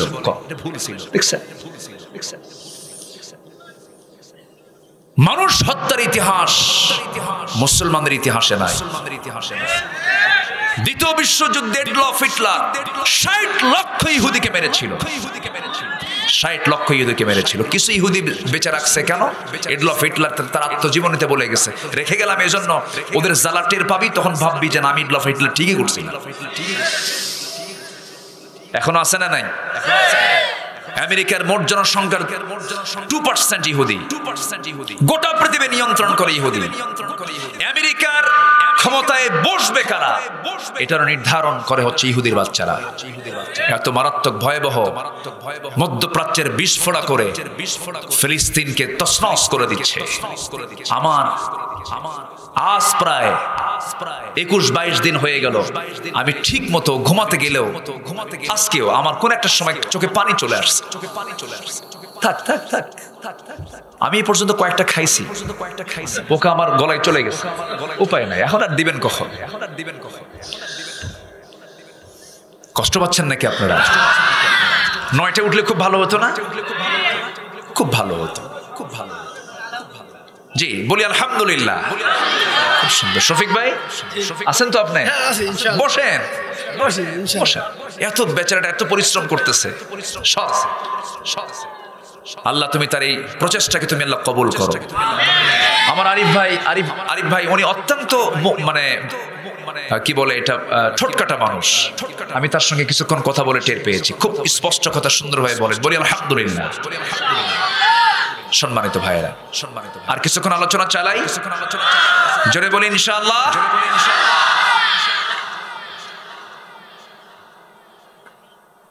আল্লাহ তাআলা আমাকে আপনাকে জান্নাত দিতে চান, কিন্তু জান্নাত যদি না পাই দোষটা কি আমার না আল্লাহর? অনেকে আল্লাহর কইছে মনে হয়। দোষটা কি আমার না আল্লাহর? আমার দোষ, আমি দোষ করেছি। ছাত্র জানে, শিক্ষক জানে কোন ছাত্র আমার ফেল করবে, কোন ছাত্র আমার পাস করবে, কিন্তু জানলে কি হবে? দোষ তো ছাত্রের, শিক্ষক তো চাই সবাই পাস করুক, কিন্তু সব ছাত্র কি পাস করে? করে না। আমরা পাস করতে চাই, জান্নাত নেব, জোরে বলি ইনশাআল্লাহ। নামাজ পড়ে না পড়ে? নামাজ পড়ে। 5 ওয়াক্ত নামাজ আমরা পড়ার চেষ্টা করব ইনশাআল্লাহ। 1 ওয়াক্ত নামাজ আমরা ছেড়ে দেব না। এক সাহাবী নবীর সামনে দাঁড়িয়ে বলছেন, ইয়া রাসূলুল্লাহ, আমাকে আপনি শর্ট কিছু আমল শিখিয়ে দেন, আমি জান্নাতে যেতে চাই। রাসূল বলেন, সাহাবী তুমি কি করো একটু ভালো করে বলো তো। বলছে, হুজুর আমি যদি ইদা সাল্লাইতুল মাকতুবাত 5 ওয়াক্ত নামাজ পড়ি, সুমতু রমাদান রমজান মাসে রোজা রাখি, ওয়া হালালতুল হালাল ওয়া হারামতুল জান্নাতুল হারাম, হালালকে হালাল জেনে হালাল জীবন গ্রহণ করি, হারামকে হারাম জেনে হারাম জীবনকে বর্জন করি, আমি কি জান্নাত পাবো নাকি? সঙ্গে সঙ্গে রাসূল বলছেন নাম নাম, হ্যাঁ হ্যাঁ তুমি জান্নাত পেয়ে যাবে। সাহাবী বলছেন ওয়ালাম আযিদ আলা যালিকা শাইআন, হুজুর আমি এর চাইতে বেশি কিছু করব না। রাসূল বলেন তুমি জান্নাতি, তুমি জান্নাতি, জোরে কোন সুবহানাল্লাহ। আমার ভাইরা, নামাজ কখনো ছেড়ে দেওয়া যাবে না। বুকটা ফেটে যায় আমার। 95% মুসলমানের দেশে আজকে নামাজি বেশি না বেনামাজি বেশি? বেনামাজি বেশি, নামাজ পড়ে না। মসজিদ বেশি করে কি করবেন? মসজিদ তো সুন্দর সুন্দর হয়ে গেছে। মসজিদ বানালেই কিন্তু ইমান কখনো পাকা হয় না। মসজিদ পাকা দরকার না, ইমানটা পাকা দরকার। আমার দেশে মসজিদের সংখ্যা আগের চাইতে কম না বেশি? কিন্তু মুসল্লি কি বেশি? কোথায় নামাজ পড়ে? স্কুলে যায় না, সন্তানকে মারি, শাসন করি, নামাজের জন্য শাসন করে কয়েকজন বাপ? বাপ তো নিজেই নামাজ পড়ে না। বাপ সন্তান নেশার জন্য কেমন করে বিচার করে? বাপ তো নিজেই গাঁজা খা, ঠিক কিনা? সমস্যা। আমরা চেঞ্জ হয়ে যাব, আমরা পরিবর্তন হয়ে যাব। আমার ভাইয়েরা, ফিলিস্তিন প্রসঙ্গে আমি কথা বলতেছিলাম, একটু পরে যে ওইদিকে চলে যাই। আমি আলোচনা করছিলাম আল্লাহ তাআলা 7 শ্রেণী কারশের ছায়ের নিচে জায়গা দিবেন। 1 নাম্বার ইমামুন আদিলুন, নাম্বার 2 হলো রাজুলুন কলবুহু মুআল্লাকুম বিল মাসাজিদ, নাম্বার 3 হলো শাবুন ফি নাশায়া ফি ইবাদাতিল্লাহ। এরপরে হলো নাম্বার 4 হলো যে যুবকটা আল্লাহর ভয়ে কোন নারীর সঙ্গে জিনার কাজে লিপ্ত হয় না। সে বলে আমি কাকে ভয় করি? আল্লাহকে ভয় করি। ও যুবক, তোমার যদি বিয়ের প্রয়োজন হয় বিয়ের কথা বলে ফেলবে, বিয়ে করে ফেলবে, আব্বা আম্মাকে জানিয়ে দেবে। একজন সাহাবী নবীর সামনে দাঁড়ায় আছেন, রাসূল বলছেন জুলাইবিব তুমি কি বিয়ে করবে না? সঙ্গে সঙ্গে তিনি বলছেন হুজুর বিয়ে করব কেমন? আমার সঙ্গে বিয়েটা কে দেবে? কোন মেয়ের বাপ আমার সঙ্গে তার মেয়ে দেবে না। রাসূল বললেন ঠিক আছে আমি দেখছি। দ্বিতীয় দিন আবার বললেন তুমি কি বিয়ে করবে না? হুজুর কে দেবে বিয়া? তৃতীয় দিন আবার বললেন, রাসূল বললেন কি হয়েছে? তোমার তো অবশ্যই তোমার বিয়ে হবে, যাও ওই যে বাড়িতে একটা মেয়ে আছে আমি প্রস্তাব দিলাম বিয়ে হয়ে যাবে, যাও। পাঠায় দিলেন। পাঠায় দেওয়ার সঙ্গে সঙ্গে মেয়ের বাপ মা কেউ রাজি না, কিন্তু মেয়েটা যখন শুনতে পেয়েছে রাসূল তাকে পাঠিয়ে দিয়েছেন আমিনু বিল্লাহি ওয়া রাসূলিহি, আল্লাহর প্রতি ঈমান আনো, নবীর প্রতি ঈমান আনো। যখন এই অর্ডারটা যখন শুনতে পেয়েছেন রাসূল তাকে পাঠিয়ে দিয়েছেন। মেয়ে বলতেছে আব্বা আম্মা বুঝতে ভুল করেছো, যে ছেলেটাকে রাসূল পছন্দ করেছেন সেই ছেলেই হবে আমার স্বামী। বিয়ে হয়ে গেছে, বাসর ঘর হয় নাই, যুদ্ধের ডাক এসে গেছে। জুলাইবিব করলেন কি? বাসর ঘর ছেড়ে দিয়া যুদ্ধে ঝাঁপিয়ে পড়লেন, শাহাদত বরণ করলেন। নবীর কানে সংবাদ গেল হুজুর জুলাইবিব তো শাহাদত বরণ করেছে। রাসূল দৌড় মেরে তার কাছে চলে গেলেন। নবীজি তার মাথাটা বরকতময় উরুতে তার মাথাটা রাখলেন, রাসূলকে দেখে তার জন্য দোয়া করছেন এবং সাহাবায়ে কেরামকে ডাক দিয়ে বলছেন সাহাবীরা দেখো জুলাইবিব বাসর ঘর ছেড়ে জান্নাতটাকে বেশি প্রাধান্য দিয়েছে। যেরকম সুবহানাল্লাহ। আমার জুলাইবিব শুধু নিজেই শহীদ হয় নাই, এই যে দেখো 7 জন কাফের চতুর্দিকে ছিন্ন বিচ্ছিন্ন হয়ে পড়ে আছে, 7 জন কাফেরকে জুলাইবিব মেরে ফেলে নিজে শহীদ হয়ে গেছে। আমি দেখতে পাচ্ছি জুলাইবিব জান্নাতের পাখা নিয়ে জান্নাতের মধ্যে উড়ে বেড়াতেছে। সবচেয়ে বেশি প্রাধান্য দেব আমরা আল্লাহকে। বিয়ে তো করতেই হবে যুবক, জিনার কাছে যাওয়া যাবে না, নোংরামির পথে যাওয়া যাবে না, অসৎ বন্ধু নির্বাচন করা যাবে না, অসামাজিক কোনো কাজ করা যাবে না, কোনো বান্দার হক নষ্ট করা যাবে না, কোনো বান্দার সম্পত্তি দখল করা যাবে না, মিথ্যা সাক্ষ্য দেওয়া যাবে না। আমার নবীজি আরেকজন সাহাবীর সামনে দাঁড়ায় আছেন, সাহাবী রাসূলকে অকপটে বলছেন হুজুর আমার কি বিয়ে হবে না? রাসূল বলেন সাহাবী তোমার কেন, তোমার কি হয়েছে? হুজুর বহু মেয়ে দেখলাম, কেউ তো মেয়েকে বিয়ে দেয় না, আমি কালো মানুষ। রাসূল বলছেন কোনো টেনশন করো না সাহাবী, আমি তোমার বিয়ের দায়িত্ব নিচ্ছি, তোমার বিয়ে হবে মদিনার সবচেয়ে সুন্দরী নারীর সাথে, যাও। যেরকম সুবহানাল্লাহ। এই কথা শোনার সঙ্গে সঙ্গে সাহাবী খুব খুশি হলেন। এবারে বলছেন, হুজুর কেমন করে আমি যাব? আপনি আমাকে একটু লিখিত করে দেন। আমার নবীজি তার নামে সুন্দর একটা চিঠি প্রস্তুত করে বললেন, যাও তুমি এই চিঠিখানা নিয়ে ইবনে ওহাবকে দিয়ে দাও, মেয়ের বাবার হাতে দিয়ে দাও। যখন মেয়ের বাবার হাতে গিয়ে এই সাদ আল আসওয়াদ আস-সুলাইমি যখন মেয়ের বাবার হাতে যখন চিঠিখানা দিয়ে দিলেন, বললেন যে এই যে মেয়ের বাপ চিঠিখানা পড়ো, তাড়াতাড়ি ব্যবস্থা করো। ফোর্সে আলাদা। চিঠিখানা দেখলেন, মেয়ের বাপ বলতেছে, রাসূল আমার মেয়ের জন্য চিন্তা করেছেন, খুব খুশি হয়েছেন, কিন্তু মনে মনে চিন্তা করলেন যে ছেলের সঙ্গে আমার মেয়ের বিয়ে হবে, মেয়েটা তো আমার আকাশের চাঁদের মতো সুন্দরী, কিন্তু ছেলেটা তো কালো, কেমন করে আমি বিয়ে দেব? দেখি আমার মেয়েটা রাজি হয় কিনা। মেয়ের কাছে গিয়ে দেখে মেয়ের চোখে পানি টলমলো করছে, মেয়ের সমস্ত কথাগুলো শুনে নিয়েছে। এবার মেয়ে কান্নায় ভেঙে পড়ছে। বাপ বলছে, মা রে, বিয়ে আমি দেব না, তোমার যদি পছন্দ না হয়। এবার মেয়ে বলছে, আব্বা যে ছেলেকে রাসূল পাঠিয়েছেন, আমারও যদি জীবনে বিয়ে হয়, নবীজির পছন্দ করা সেই ছেলে ছাড়া আমার জীবনে আর কারোর সঙ্গে বিয়ে হবে না। আমার ভাইরা, আজকের সমাজের মেয়েরা বিয়ের সময় নিজের সিদ্ধান্ত আগে বেশি নেয় না বাপ মার সিদ্ধান্ত নেয়? হ্যাঁ, নিজের সিদ্ধান্ত। বাপ বলে, মা বিয়ে দেব, সুন্দর একটা ছেলে আছে, মুখে দাঁড়িয়ে আছে। আব্বা তোমার কি রুচি নাই? মুখে দাঁড়িয়ে মানে ও তো সাসা হয়ে গেছে। কেমন ছেলে পছন্দ? কি ধরনের ছেলে পছন্দ? মাথার চুল থাকবে কেমন? এই দিকে নাই, দুই সাইডে চুল নাই, পিছনেও চুল নাই, চামড়া বের করা, মাথার উপরে গোল কইরা বাটি সাটিং আছে না নাই? দক্ষিণ তালপট্টির দ্বীপ কাউয়া কাউয়া আছে না নাই? কাউয়া কাটিং, এগুলো পছন্দ, এগুলো পছন্দ। প্যান্ট পরে যুবকরা, প্যান্টের হাঁটু ফাটা। আমি কি ভুল বলছি? মনে হয় কোথায় যেন আসার খায় পড়ছে, প্যান্ট ফেটে গেছে। আসলে কি আসার খায়া প্যান্ট পরা, প্যান্ট ফাটা না কেনা প্যান্ট ফাটা? কেনা প্যান্ট ফাটা। নতুন প্যান্ট কিনে আনে 4,000-5,000 টাকা দিয়ে, হাঁটুতে কিছু নাই, ফাটা। প্যান্ট শার্ট যে ড্রেস কোড, এই ড্রেস কোডে নামাজি হবে। ঠিক তো বলতেছো, প্যান্ট তো ঠিক নাই। নামাজে দাঁড়ায়, আমি মসজিদে ঢুকি তো 2 রাকাত নামাজ পড়তে হয়। লাল বাতি জ্বলাকালীন অবস্থায় নামাজ পড়া নিষেধ, এটা কিন্তু নিষিদ্ধ কথা, এটা জায়েজ না, এটা ঠিক না। মসজিদে ঢুকবেন, খুতবা হোক, যেটাই হোক না কেন, ঢুকেই 2 রাকাত নামাজ পড়েছেন মুহাম্মদ সাল্লাল্লাহু আলাইহি ওয়াসাল্লাম, ঢুকি নামাজটা পড়ে নেবেন। তবে ঢুকি নামাজ শুরু করবো এমন সময় দেখি এক যুবক এরকম একটা শার্ট প্যান্ট পরে নামাজে দাঁড়াইছে। তো ভাবলাম দেখুন নামাজটা আগে দেখি। রুকুতে যখন গেছে তখন দেখি রুকুর ঠেলায় শার্ট উপরে, প্যান্ট নিচে, মাঝখানে নাই। তো ভাবলাম এই তো রুকু, সেজদায় কি হয় দেখি। সেজদায় যখন ওই প্যান্ট নিয়ে যখন সেজদায় গেছে তখন দেখি প্যান্ট খুইলা আন্ডার প্যান্ট বেরিয়েছে। সত্যি করে বলেন তো আমি কি ভুল বলছি? আজকের যুবকদের কি প্যান্ট ঠিক আছে?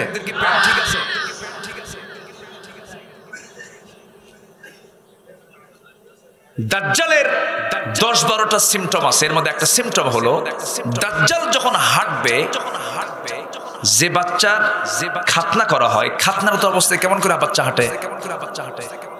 একটু পাটা ছেড়ে দিয়ে, মানে এরকম করে হাঁটে। আজকের যুবকদের হাঁটা ওই দাজ্জাল মার্কা হাঁটা। আমি কি বলতেছি ভুল হতেছে নাকি বলেন? হাঁটারও সাইজ বাইজ নাই। সম্মানিত ভাইয়েরা, এই পোশাক এই যুবক কখনো পড়তে পারে না। যে পোশাক পরে নামাজ হবে না, সেই পোশাক পরা হালাল না হারাম? পড়া যাবে না, পড়ো না, এগুলো পড়বা না। আজকের মেয়েরা আবার তাদেরকে পছন্দ করে। কাব্বা, এটা ছেলে আমার খুব পছন্দ, তুমি যা দেখে আসো। যা দেখতে গেছে, যা দেখে সকালে 1 বোতল, বিকেল আরেক বোতল, ও নিজে 1 বোতল। বলতেছে, মা তুমি কারে পছন্দ করছো? ও তো বোতল খায়। কাব্বা, বোতল খাক আর ড্রাম খাক, মনটা খুব ভালো। আমি কি ভুল বলছি? এই হলো সমাজের অবস্থা। চুয়াডাঙ্গা মাহফিল, এই কুষ্টিয়ারিত অঞ্চল। গত বছর চুয়াডাঙ্গা মাহফিল রাতে খেতে বসছি, এক মুরব্বী এসে বলতেছে, হুজুর আমার বড় মেয়েটার জন্য দোয়া করবেন। যে দোয়া করি, কোথায় বিয়ে দিচ্ছেন? কে ঠাকুরগা? কে ঠাকুরগা বিয়ে দিলেন? চুয়াডাঙ্গার মানুষ। এত দূরে বিয়ের ঘটক কে? হুজুর মোবাইল ঘটক কে? তো বললাম মোবাইল কিনে দিলেন, এটা খেয়াল করবেন না? হুজুর খেয়াল তো করি, ওর ফিজিক্স কেমিস্ট্রির অনলাইনে ক্লাস, কিন্তু ওর যে আরেকটা ক্লাস খুলছে তা তো জানি না।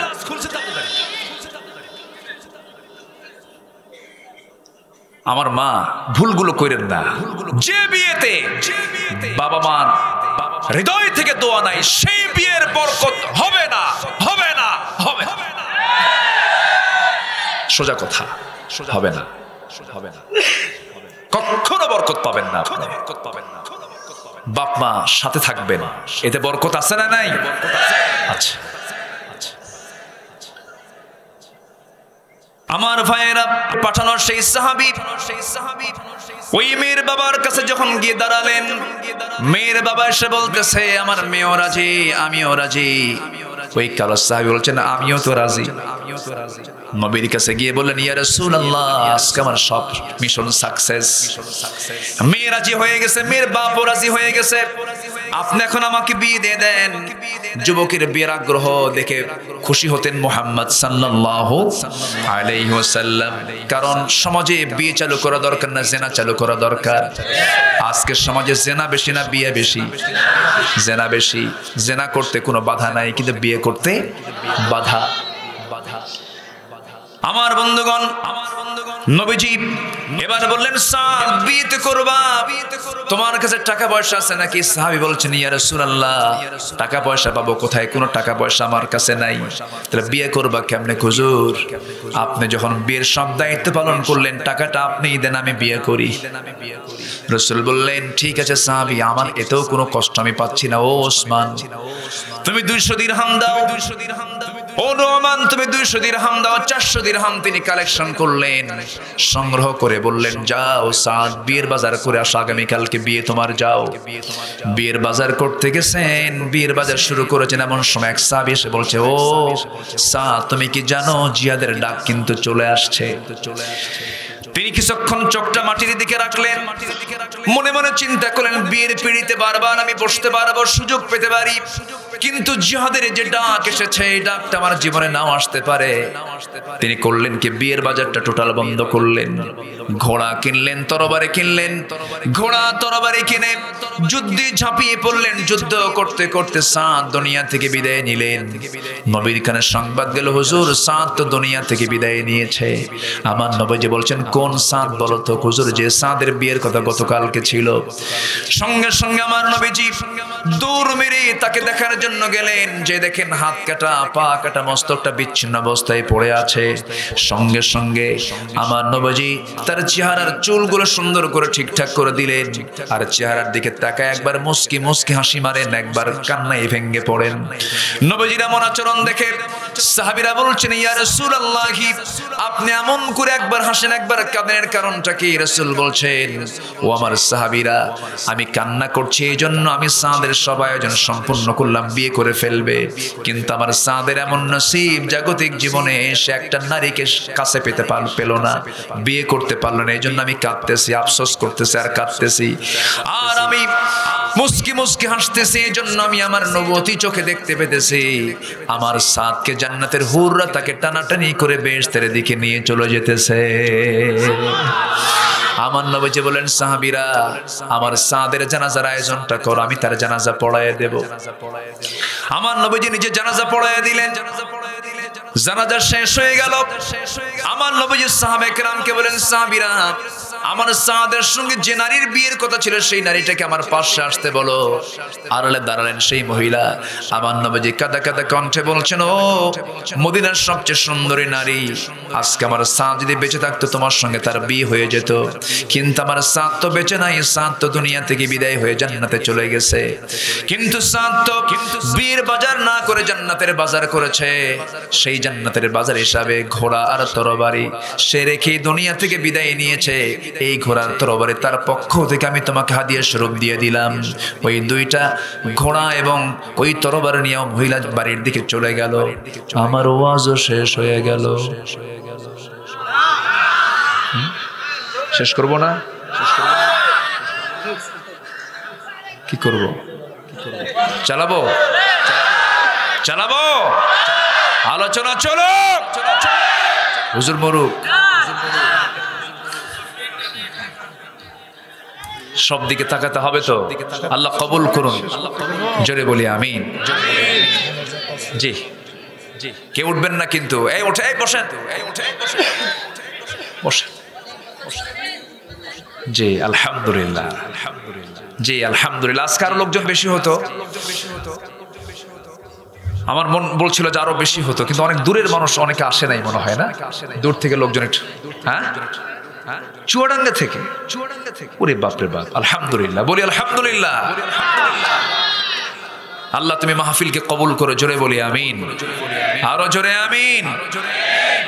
নামাজ ছেড়ে দেওয়া যাবে, নোংরামি কোনো কাজে যাওয়া যাবে, হালালকে গ্রহণ করব, জোরে বলি ইনশাআল্লাহ, আরো জোরে বলি ইনশাআল্লাহ। আল্লাহর প্রিয় বান্দার কিছু গুণ, সেটা হলো ঈমানের শক্তি কমাতে হবে না বাড়াতে হবে? বাড়াতে হবে। হৃদয়টা হতে হবে কঠোর না কোমল? বলেন কঠোর না কোমল? কোমল। দুনিয়ার প্রতি লোভ থাকবে বেশি না কম? কম। নাম্বার 4, বেশি করে পরীক্ষায় ফেলা হবে, কিন্তু পরীক্ষায় হতে হবে ফেল না পাস। পাস করব, জোরে বলি ইনশাআল্লাহ। অন্যের উপকার করব, কম কম না বেশি বেশি? আচ্ছা, আশেপাশের মানুষকে আমরা ভালোবাসবো এবং মানুষও যেন আমাকে ভালোবাসে। হৃদয়ের রাজ্য আমরা দখল করব, জোরে বলি ইনশাআল্লাহ। সকল সবচেয়ে বড় রাজ্য হলো কিসের রাজ্য? হৃদয়ের রাজ্য। জোর করে দুনিয়ার রাজ্য দখল করা যায়, কিন্তু জোর করে হৃদয়ের রাজ্য দখল করা যায় না।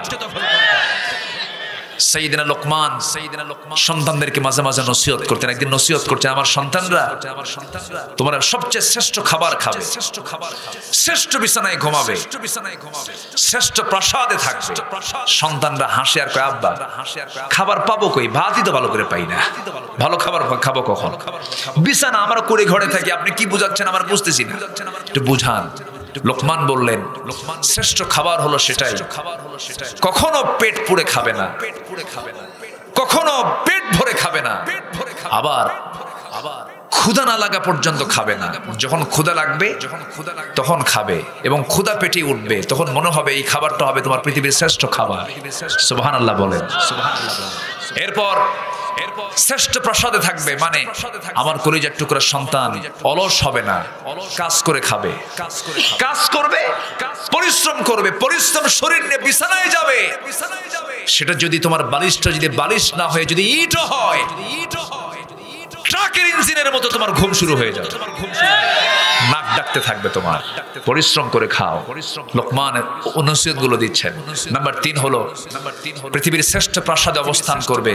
কাব্বা বুঝলাম না, কে মানুষের মনকে জয় করবে, জোরে করেন সুবহানাল্লাহ। আমরা মানুষের মনে কোনোদিন কষ্ট দেব না, জোরে বলি ইনশাআল্লাহ। নামাজ আজকের থেকে ছাড়বেন না। কারা কারা 5 ওয়াক্ত নামাজ একটু হাত তুলে দেখেন তো দেখি, জোরে বলি ইয়া আল্লাহ, আর জোরে বলি ইয়া আল্লাহ। আমাদেরকে 5 ওয়াক্ত সালাত আদায় করার তৌফিক তুমি আল্লাহ দিয়ে দাও, জোরে বলি আমিন, আরো জোরে আমিন, আরো জোরে আমিন। হাত নামান। কিয়ামতের দিন প্রথম প্রশ্ন হবে কি? জাহান্নামে যাওয়ার 1 নাম্বার কারণ কি? নামাজ। বাড়িতে বউ বাচ্চা সবার আছে না নাই? সবার আগে কিসের দাওয়াত দেব?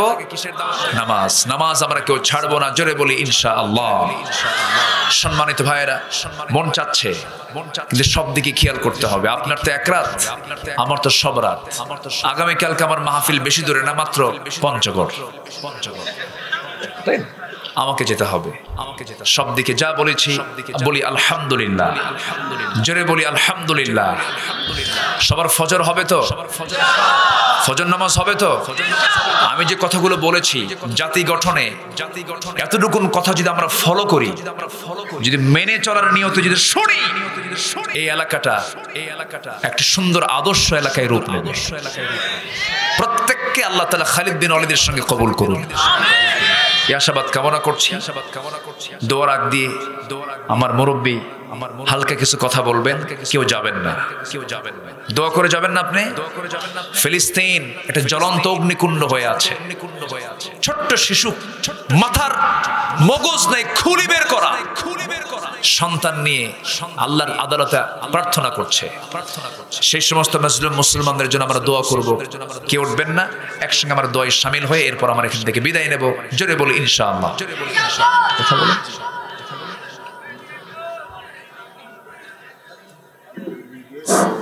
এখন আমাদের মাঝে কিছু কথা বলবেন এই মাহফিলের সভাপতিত্ব করছেন মোহাম্মদ। যে আমরা এখন দোয়ার দিকে যাচ্ছি, আমরা চাইবো কার কাছে? আল্লাহর কাছে।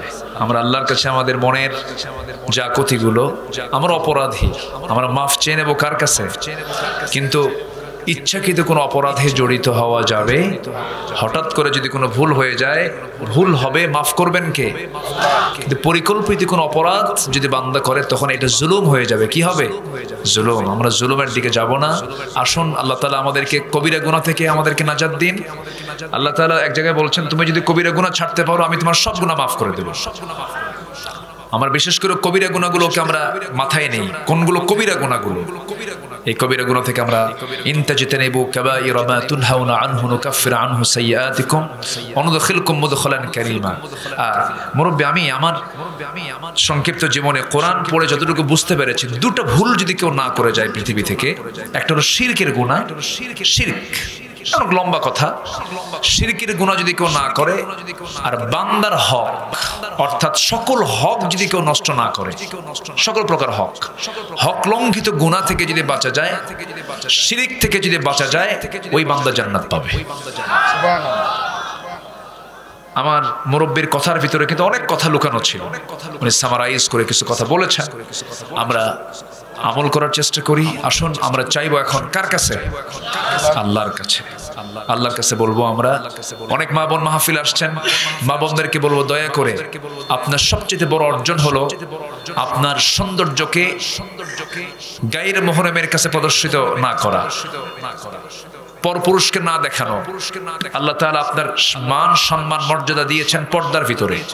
আল্লাহ তাআলা মাদেরকে শালীনপূর্ণ পোশাক, শালীনপূর্ণ আচরণ এবং শালীনপূর্ণ পর্দার মধ্য দিয়ে চলার তৌফিক দান করুন। দোয়া, অনুমতি? জি, আল্লাহুম্মা আমিন। আল্লাহুম্মা আমিন। রব্বানা যালামনা أنفسنا وإن لم تغفر لنا وترحمنا لنكونن من الخاسرين।